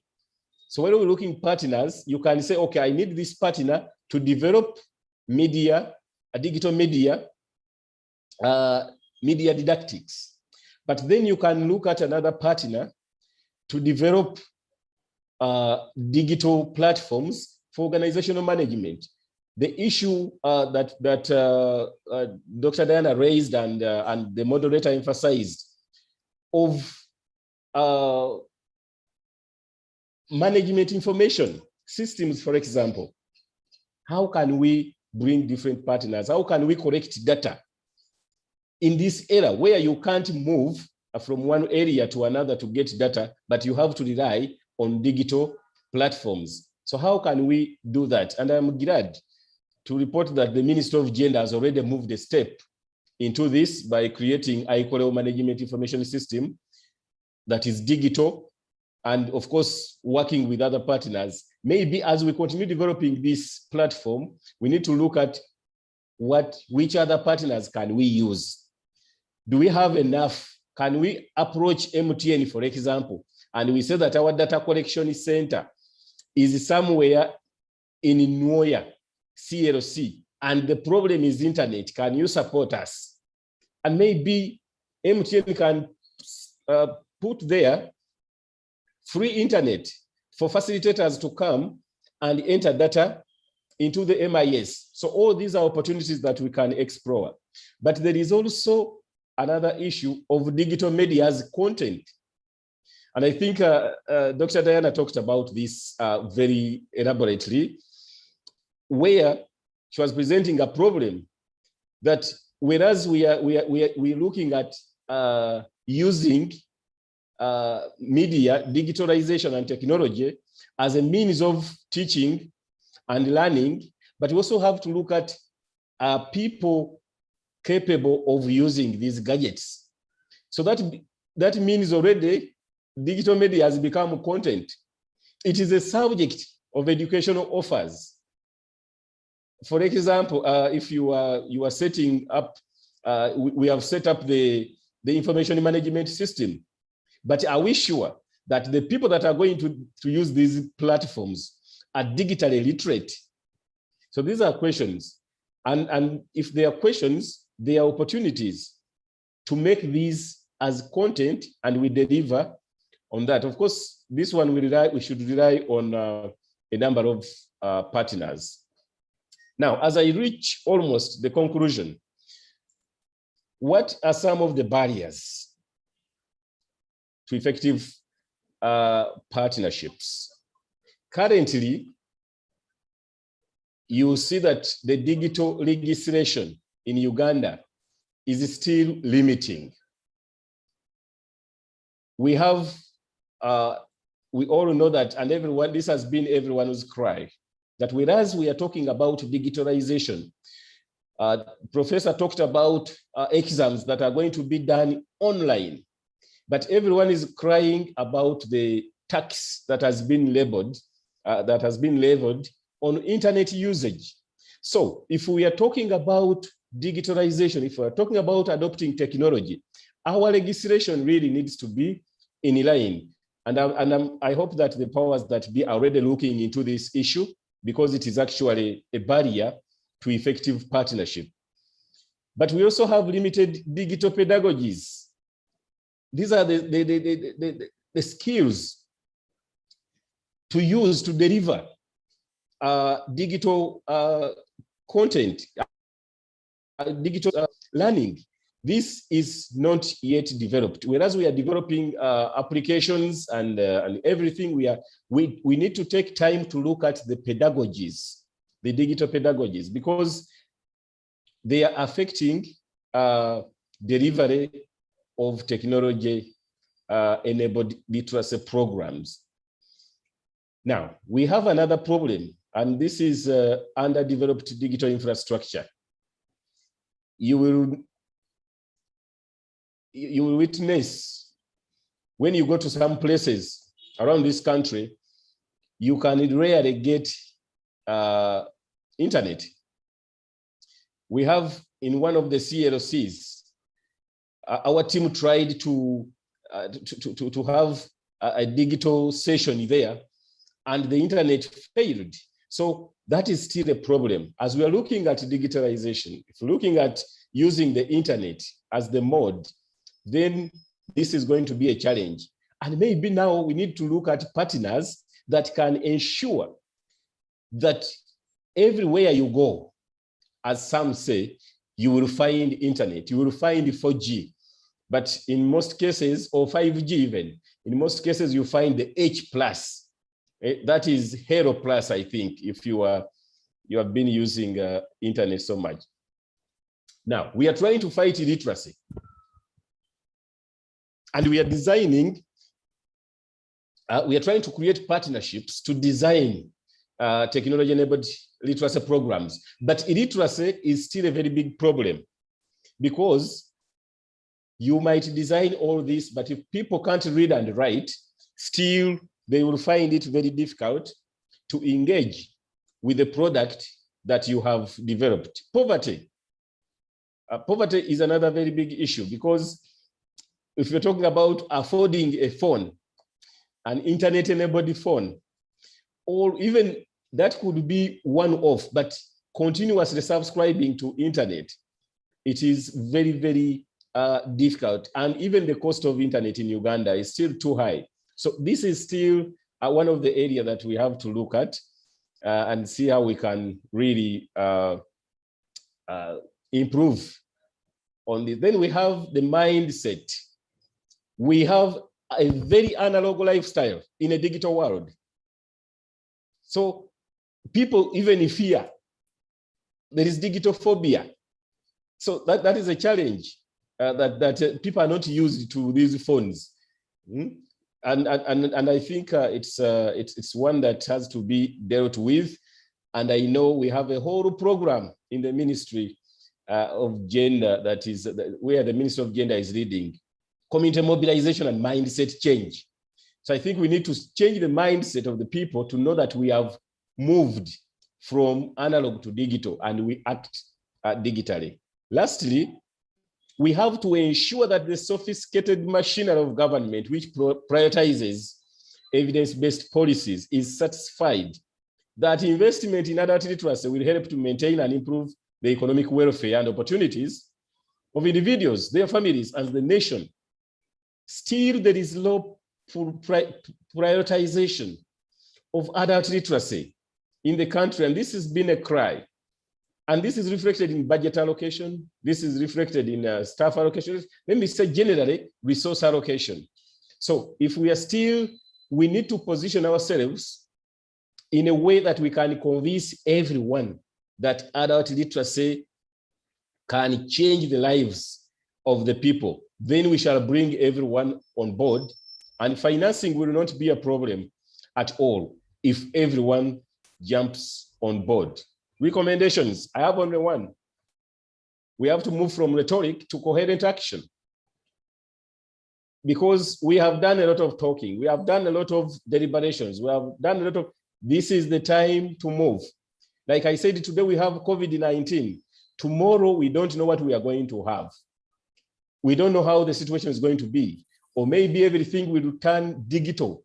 So we, as people within the adult literacy fraternity, we need to begin to think digitally. But of course, as we think digitally, I want to borrow the words of Dr. Diane. I said, we shouldn't replace face-to-face with digital. The two have to complement each other. This is an African proverb. If you want to go fast, go alone. And if you want to go far, go together. And I think we are at a time when we need to go together, even to pull those that want to go with that don't want to go with us, because we need them and they need us. If we have to have a literate community in Uganda, everyone must be on board so that we don't leave anyone behind. Thank you so much for listening to me.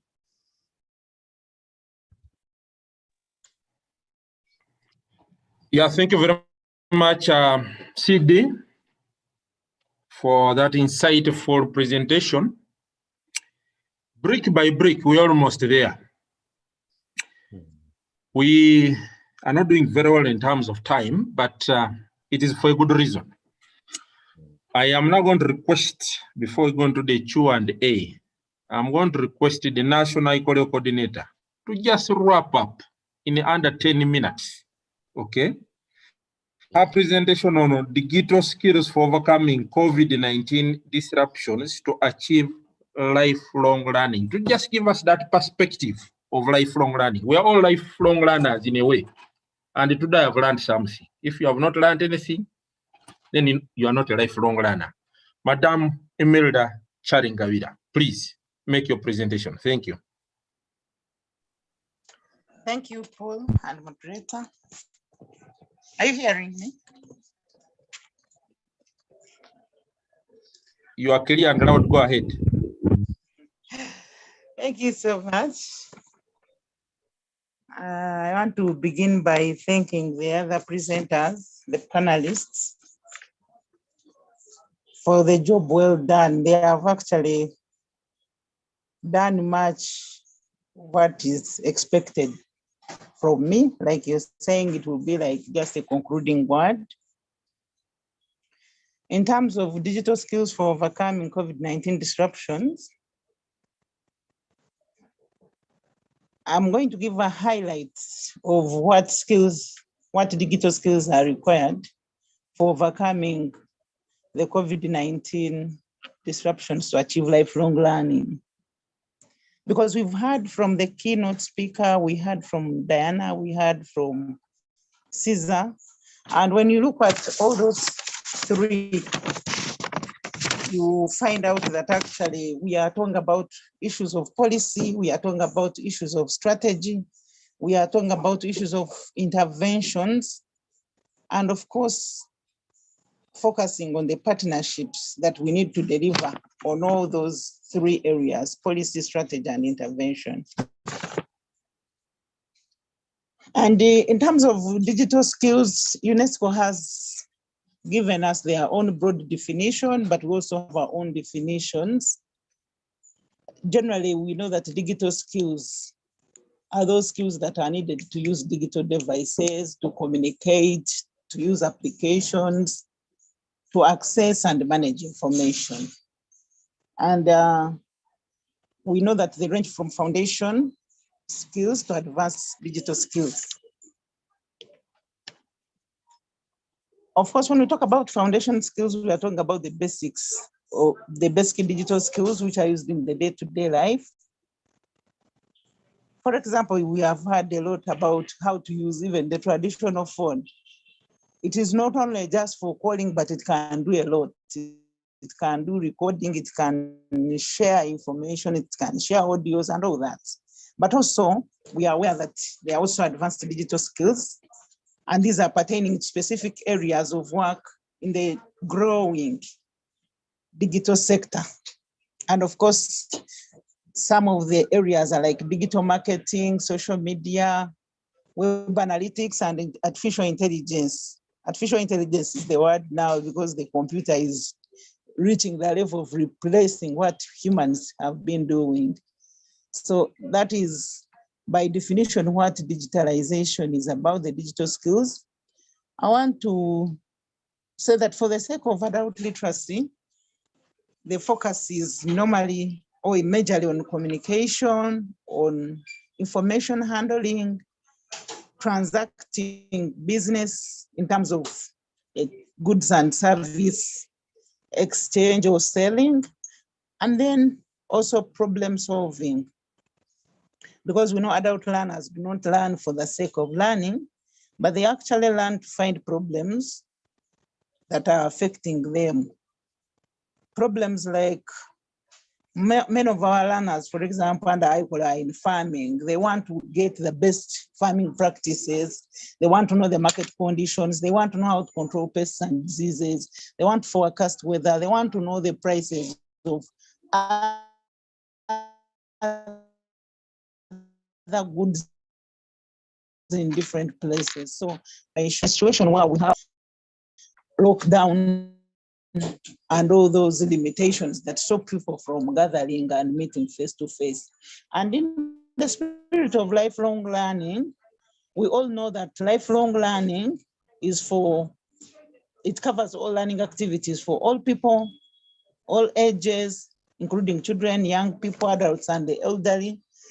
And it also talks about all spaces, whereby we are talking about learning in all sectors of life, all aspects of life, family, school, community, workplace, and others. And also talking about the various modalities of learning, which include formal, non-formal, and informal learning. People want. And I request the other colleagues to turn off their microphones as the presents, please. Continuously. Modalities, why? Yes, please. Go ahead, Imelda. I was just telling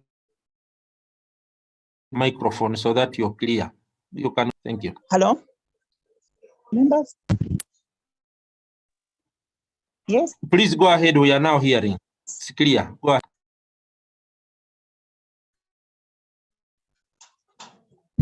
I was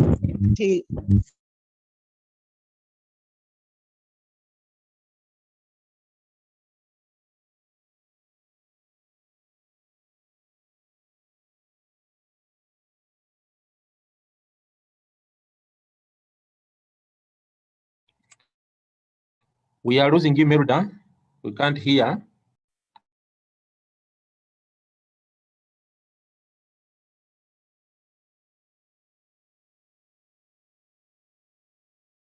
Are you here?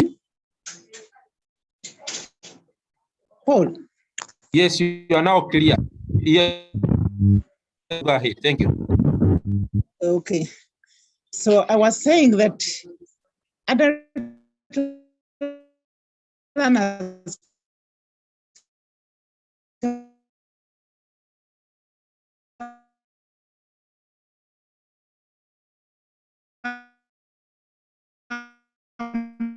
to learn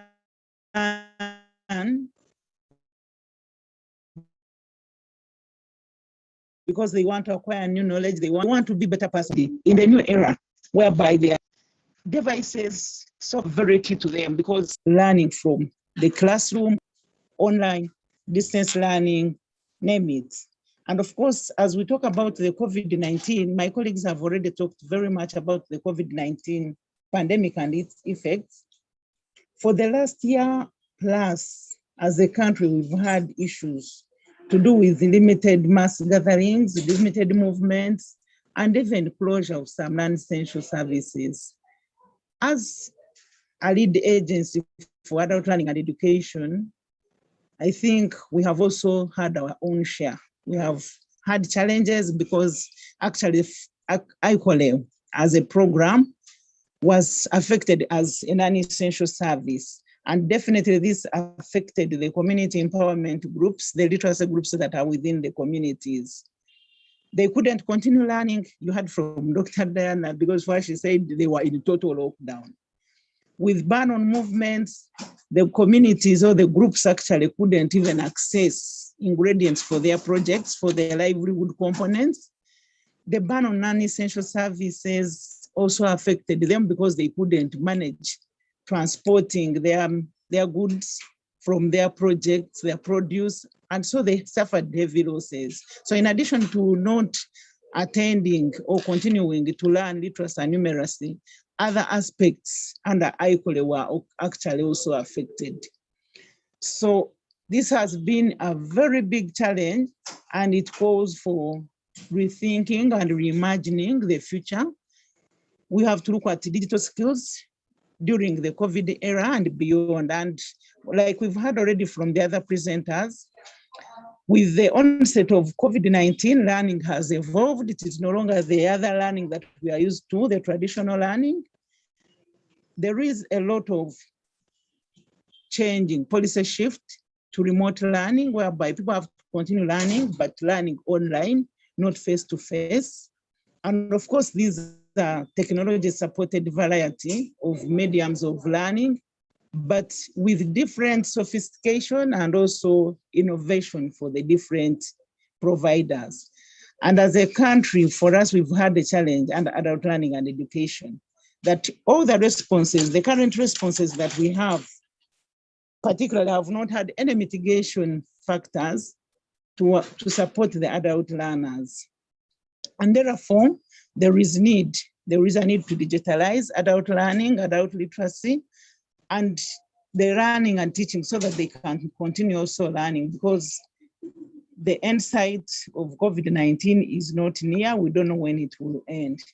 So how do we digitalize so that we cope up with the moving times or the times of COVID and beyond? We already had the use of the common technologies like the radios and television programs. Dr. Diana talked about radios and TVs for mobilizing the people, mobilizing learners, but we can also use the very technologies to actually equip or pass knowledge and skills to the learners, especially if it is pre-planned. Where multipurpose and community learning centers exist, in my view, I think the learners can also be encouraged to attend computerized services to practice their literacy skills. For example, under ICOLEO, every community learning center has access to computers, and they also have TVs. So in such centers and others, the learners can access the gadgets and they can attend, they can do online training, they can access the videos, the pre-recorded videos, the audios, and even tutorials from experts and on topical issues, different issues. We heard about financial literacy, but we can also get many more trainings, especially to do with livelihood, and also pre-recorded videos for literacy and numeracy. The learners can be able to at least catch up instead of just sitting and remaining in total lockdown. The other issue that I wanted to bring about in the digitalization, I think there is also a need. The learners can do testimonies. Testimonies can be recorded. As supervisors are doing their jobs, they can use the gadgets they have to record the learners' testimonies, and these testimonies can be taken to the community learning centers and other places of meetings for people to share and know the impacts, but also to pick lessons, because through experience sharing, people get a lot of lessons and they go and also apply, because we are not only talking about learning, reading and writing and numeracy, but we're talking about holistic adult learning and education. Then the other area is the recordings, where we can have recordings being used to teach others, even in different locations, as long as they speak the same language. We heard about issues that digitalization requires a language policy. So where we have different regions, we can have recordings or materials, digital materials, being shared in areas where they speak the same language. And then I want also to re-emphasize the use of the traditional mobile phones, that under digitalization, the traditional mobile phones capability, as it is normally referred to, is still very critical to promote digital literacy, because using that type of phone, which is mostly accessible in most of the Ugandan communities, especially in the rural and the slum areas where the urban poor live. Those small phones can be used for reading and writing, because if you send a message, somebody is able to read, as long as they have been practicing. And of course, now with children at home, we also do believe that that is also a leverage, that parents can also learn from their children. They can be supported, even when they are not very literate. They are semi or beginning to learn, they can always be supported by their children. So we look at it also as an advantage. And then we can also make use of the already existing school infrastructures to create content and interaction platforms for adult learners. This has been talked about. Examples of the multipurpose projects within the communities, like shared by Diana, by Dr. Willie, especially for West Nile, that there are many projects within the community, multipurpose projects, community libraries, community learning centers, schools that already have established infrastructure. So many of our learners can benefit from such establishments without needing new resources. So in that way, then digitalization can be integrated within the already existing interventions. What do we need to do? As providers, we need to think of appropriate digital infrastructure to be put in place, much as there are already existing infrastructures within the community. We are also aware that they are not everywhere because they are on project basis. So as government, we need to think of putting in place appropriate digital infrastructure. And in one way, the ministry is in line, like already reported or shared by the country director, through the component of community learning center and integrated community learning for wealth creation. We think the community learning centers should be established throughout the country so that they can be centers of convergence and therefore promote digital literacy. Because in every community learning center, information is part and parcel. We look at equipment that are in the center to promote digital literacy, the computers, the television, the iPads, I can also talk about the laptops. Like we heard from Diana that we can have one equipment, but which can be shared by very many members, yet it is one. So we think the community learning center infrastructure will go a long way in digitalizing adult learning and education. The second action that we need to put in place is capacity building for users. We are aware that we have facilitators, supervisors, and managers, but as you heard from the country director, that there is digital phobia and others. We think we need to upgrade skills of our facilitators, of the supervisors, but also give new skills to the new ones who are coming on board. Then we also need to make use of existing infrastructure. That one I don't need to reemphasize, it has already been talked about, that there are many infrastructures within the community by both government and other partners. So the communities can actually already begin to benefit from such. And the other action is networking with the private providers, as Cesar mentioned. We already know that the private are profit motivated. So if we can interest them in some of these digital infrastructures within the community where they know they are going to earn money or to earn some profit, definitely they will be able to borrow a leaf and then they start some of those infrastructures, and they will help people to access or to be able to continue learning even when there are challenges. Because we know some of the services, especially even providing videos, the private sector can do. Putting in place applications, they can even do e-resources. They can produce e-books, because we have very many companies that are producing books that help in the learning process. And for us as adult learners, as we heard from Professor, there is a need to promote a literate environment. So we can interest the private sector to actually do e-resources, which can also promote adult learning. I want to end by talking about challenges to digitalization. Digitization has its own challenges. All of it is not roses.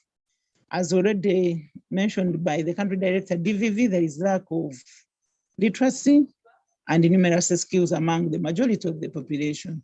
If they mention 28% of the country's population being non-literate, you can even think it is a small number, but when you put it in numbers, 11 million is a very big population.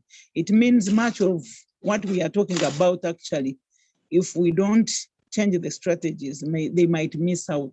Not only the interventions, but also they will deter the country from achieving the transformational goal. Then the other challenge is the limited internet connectivity. Internet is a challenge, it is costly, but also it is also very centered within the reach of cities, municipalities. But when you go deep down, go to Anaka, you cannot find internet, especially in some of those community learning centers that have been set up. And then definitely the other challenge is lack of infrastructure to support digital learning, because it is quite expensive. And then affordability of internet. Internet is not affordable by every Ugandan. I want to end there because I think we have had very good deliberations. I want to say this was a very well thought out theme, and I'm very happy and excited about the issues that we have managed to get from the different panelists. I want to thank you and wish you the best.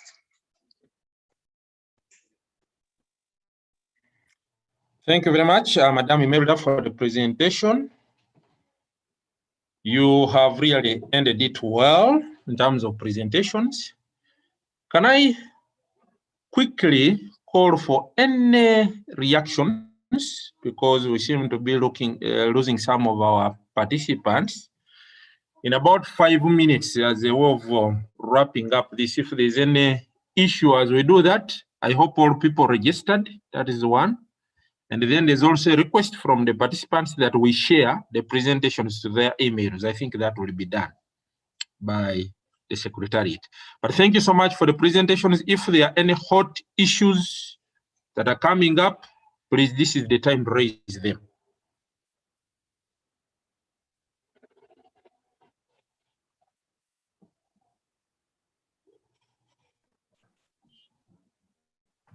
Hello, moderator. Yes, Commissioner, go ahead, please.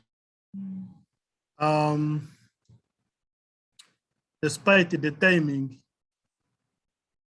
if there was a chance of a repeat of all of this when we have a bigger audience, a lot of insights, a lot of lessons to learn from all the beautiful presentations. But when I was looking at the numbers, have not been encouraging. When you look at the time people put in to make these presentations and then the audience is not commensurate, there's not the value addition is not, we're talking to ourselves. So we need to think we can have a post, we can mobilize better and have a post stage of staging of this presentation. Very good presentations. But I have an observation. UBOS has done a trend analysis of literacy. They're saying the target now should have been 78%, but it has averaged on around 72, 73, far from the 78% target. And they are saying the reason could be that the literacy outcomes, the learning outcomes, the post-literacy programs have not done much to help learners sustain the learning outcomes acquired, the learning outcomes and competencies. So how do we think of going digital because of the COVID? But we should also think of the strategy. Maybe going digital would be one of the strategies to sustain the learning outcomes, and then we move towards the target of 78% or we surpass. This is a food for thought for all of us stakeholders, including the academia and the policy makers and implementers. Thank you, moderator. That is what I was able to pass across. Thank you very much, Commissioner. Another quick reaction before I do a wrap up, ladies and gentlemen, as the Commissioner prepares to close officially on behalf of the PS.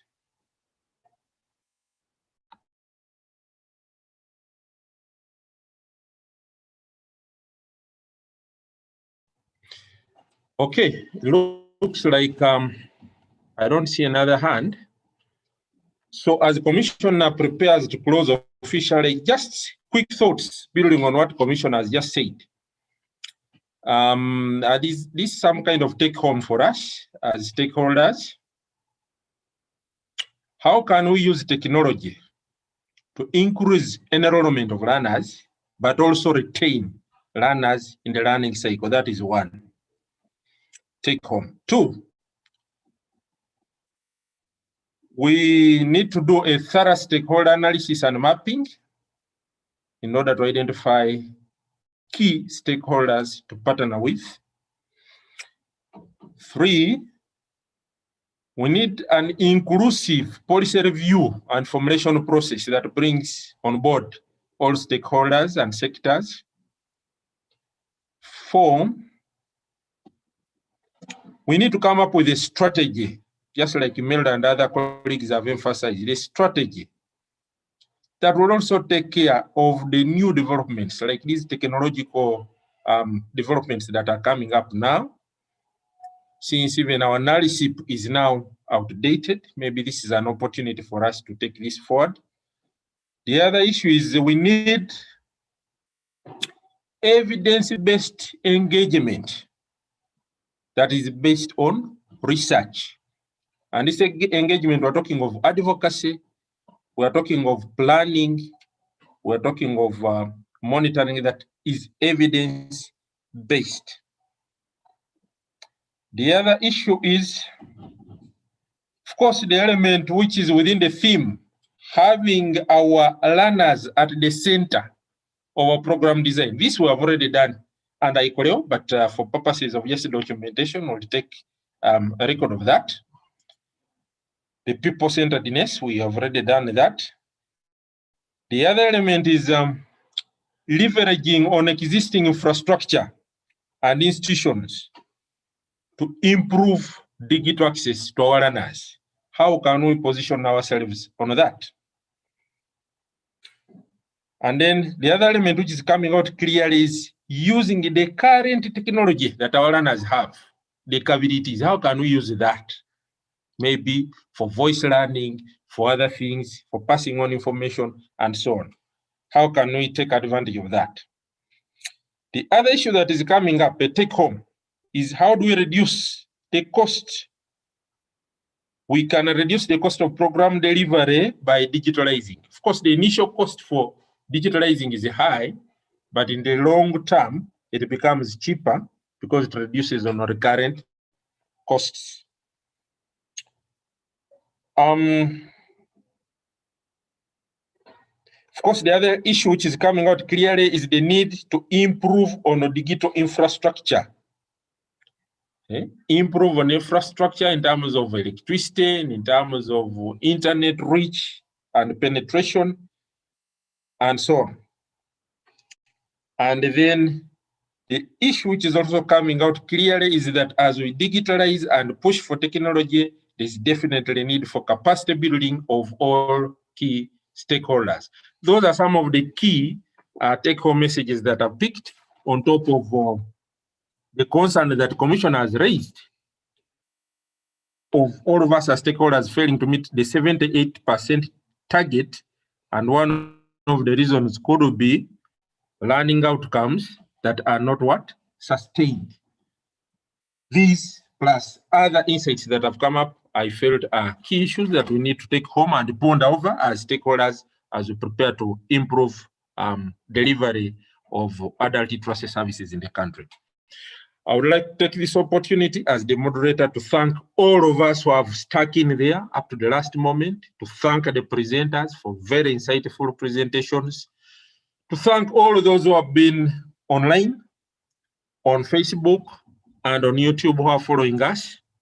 Please remember to share the presentations for further use and understanding. Thank you so much. I take this opportunity now to invite the Commissioner on behalf of the Permanent Secretary to close this webinar meeting. Thank you. Thank you very much, moderator. This COVID-19 pandemic has shed light on what we are not going to run away from. Everything has gone e-commerce, e-banking, e-learning, e-farming, e-research, e-everything. So, as stakeholders and practitioners in adult learning and education, we have to embrace this. And this theme, the theme of international literacy for 2021, has really opened our eyes. Smaller numbers at times are very good at internalizing and reflecting and generating proposals. We have done, CISA has done good as going through the stakeholder analysis and the mapping. And at the end of the day, emphasizing that consensus building and going it together is the way to go. But when Dr. Diana was also making a presentation, brought an issue of the capabilities are still in the possession of communities, and they are being used. Then also smartphones. How do we then take stock, maybe census of the technologies we have within the community, so that the management information system we are designing, which has two versions, mobile-based and also the internet-based. Going agile technology. We need also to take census of, through our structures, of those technologies that we can leverage on, and then therefore design a flexible management information system to take care of those gadgets that we have.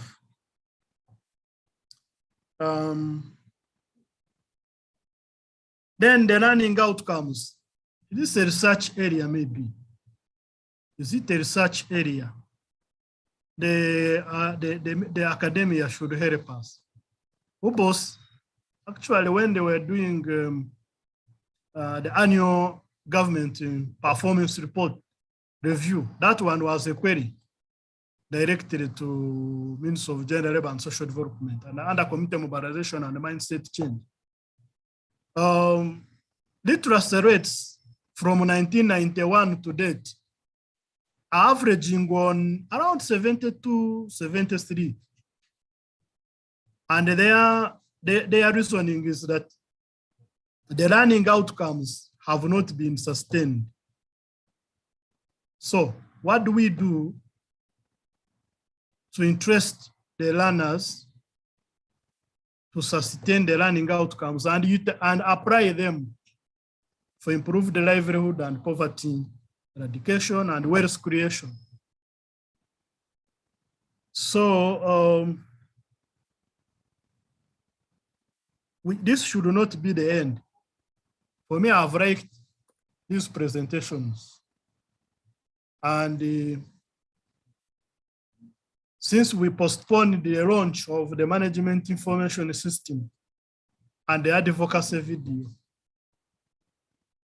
if we called upon the presenters today at a future date, when we have mobilized the big audience, could you please allow that we do some recap and repeat of today's business for the benefit of our very many stakeholders out there? We have a whole platform of the providers, the adult learning and education providers, the civil society, they have their platform. Maybe we have to reach out to them. What about our DCDOs? We have to reach out to them. What about the academia? So that we make a presentation. This very presentation should be made a bigger audience, because I see us this being this should be the beginning of into policy review. The National Adult Literacy Policy is still narrow based. Now we have to begin of bring on board all the stakeholders for consensus and consensus building and buy-in, and then we initiate the policy review process to broaden it. And also the pedagogy is for the children, but the androgen is for us. How do we then, Dr. Diana, how do we now broaden the methodologies, the learning methodologies, so that we bring on board all of these various literacies Dr. Wille talked about, and the branding of both. The branding of both, because you have ably told us that digital does not mean we are doing away with the face-to-face. How do we now bring a brand of the various literacies and then the learning methodology and the assessment also? So as we wind up, and on behalf of the permanent secretary and the ministry, this takeaways and reflections, we should have an evaluation. We should have an evaluation, a get together as we are now in a different mode.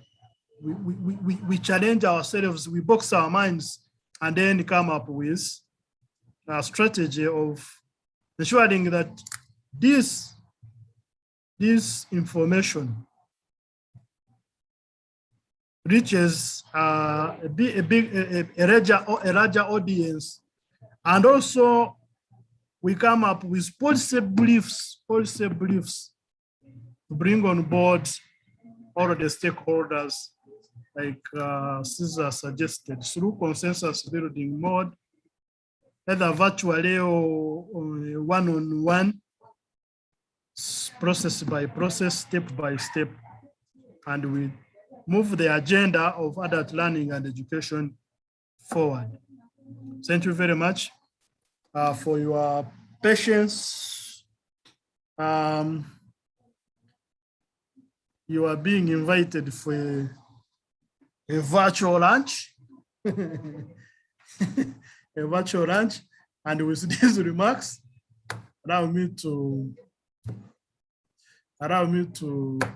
officially, on behalf of the permanent secretary, officially close this webinar for God and my country. Thank you. Thank you, Commissioner. I will request Dr. Willie to turn on your cameras for a photograph. By the way, is there any way Diana, turn on your camera. Yes, Dr. Willie, please turn on your video so that we take a photograph before we leave. Even Imelda. I have. Imelda. Who is taking my photograph? Who is the paparazzi? Dr. Willie, we can't see you. Donald is going to do it. I have turned on my video. Willie Yes. is there, Dr. Willie. Now is you are there.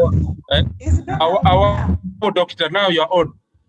Imelda, please turn on your video so that Donald can take the photograph.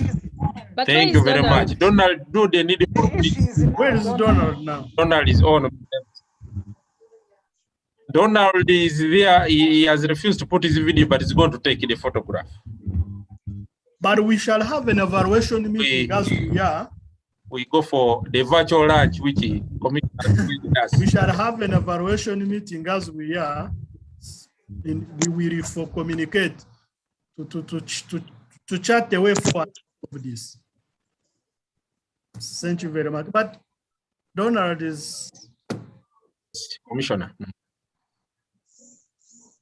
yes, Donald. Donald, I hope you have taken the photo. Donald, are you there? Or you have gone for lunch also? He's there. He's there. Maybe we can take another photo. Are you able to take the photo? I can, I know what. Take another one, please. Yes, maybe all of you get ready. Okay.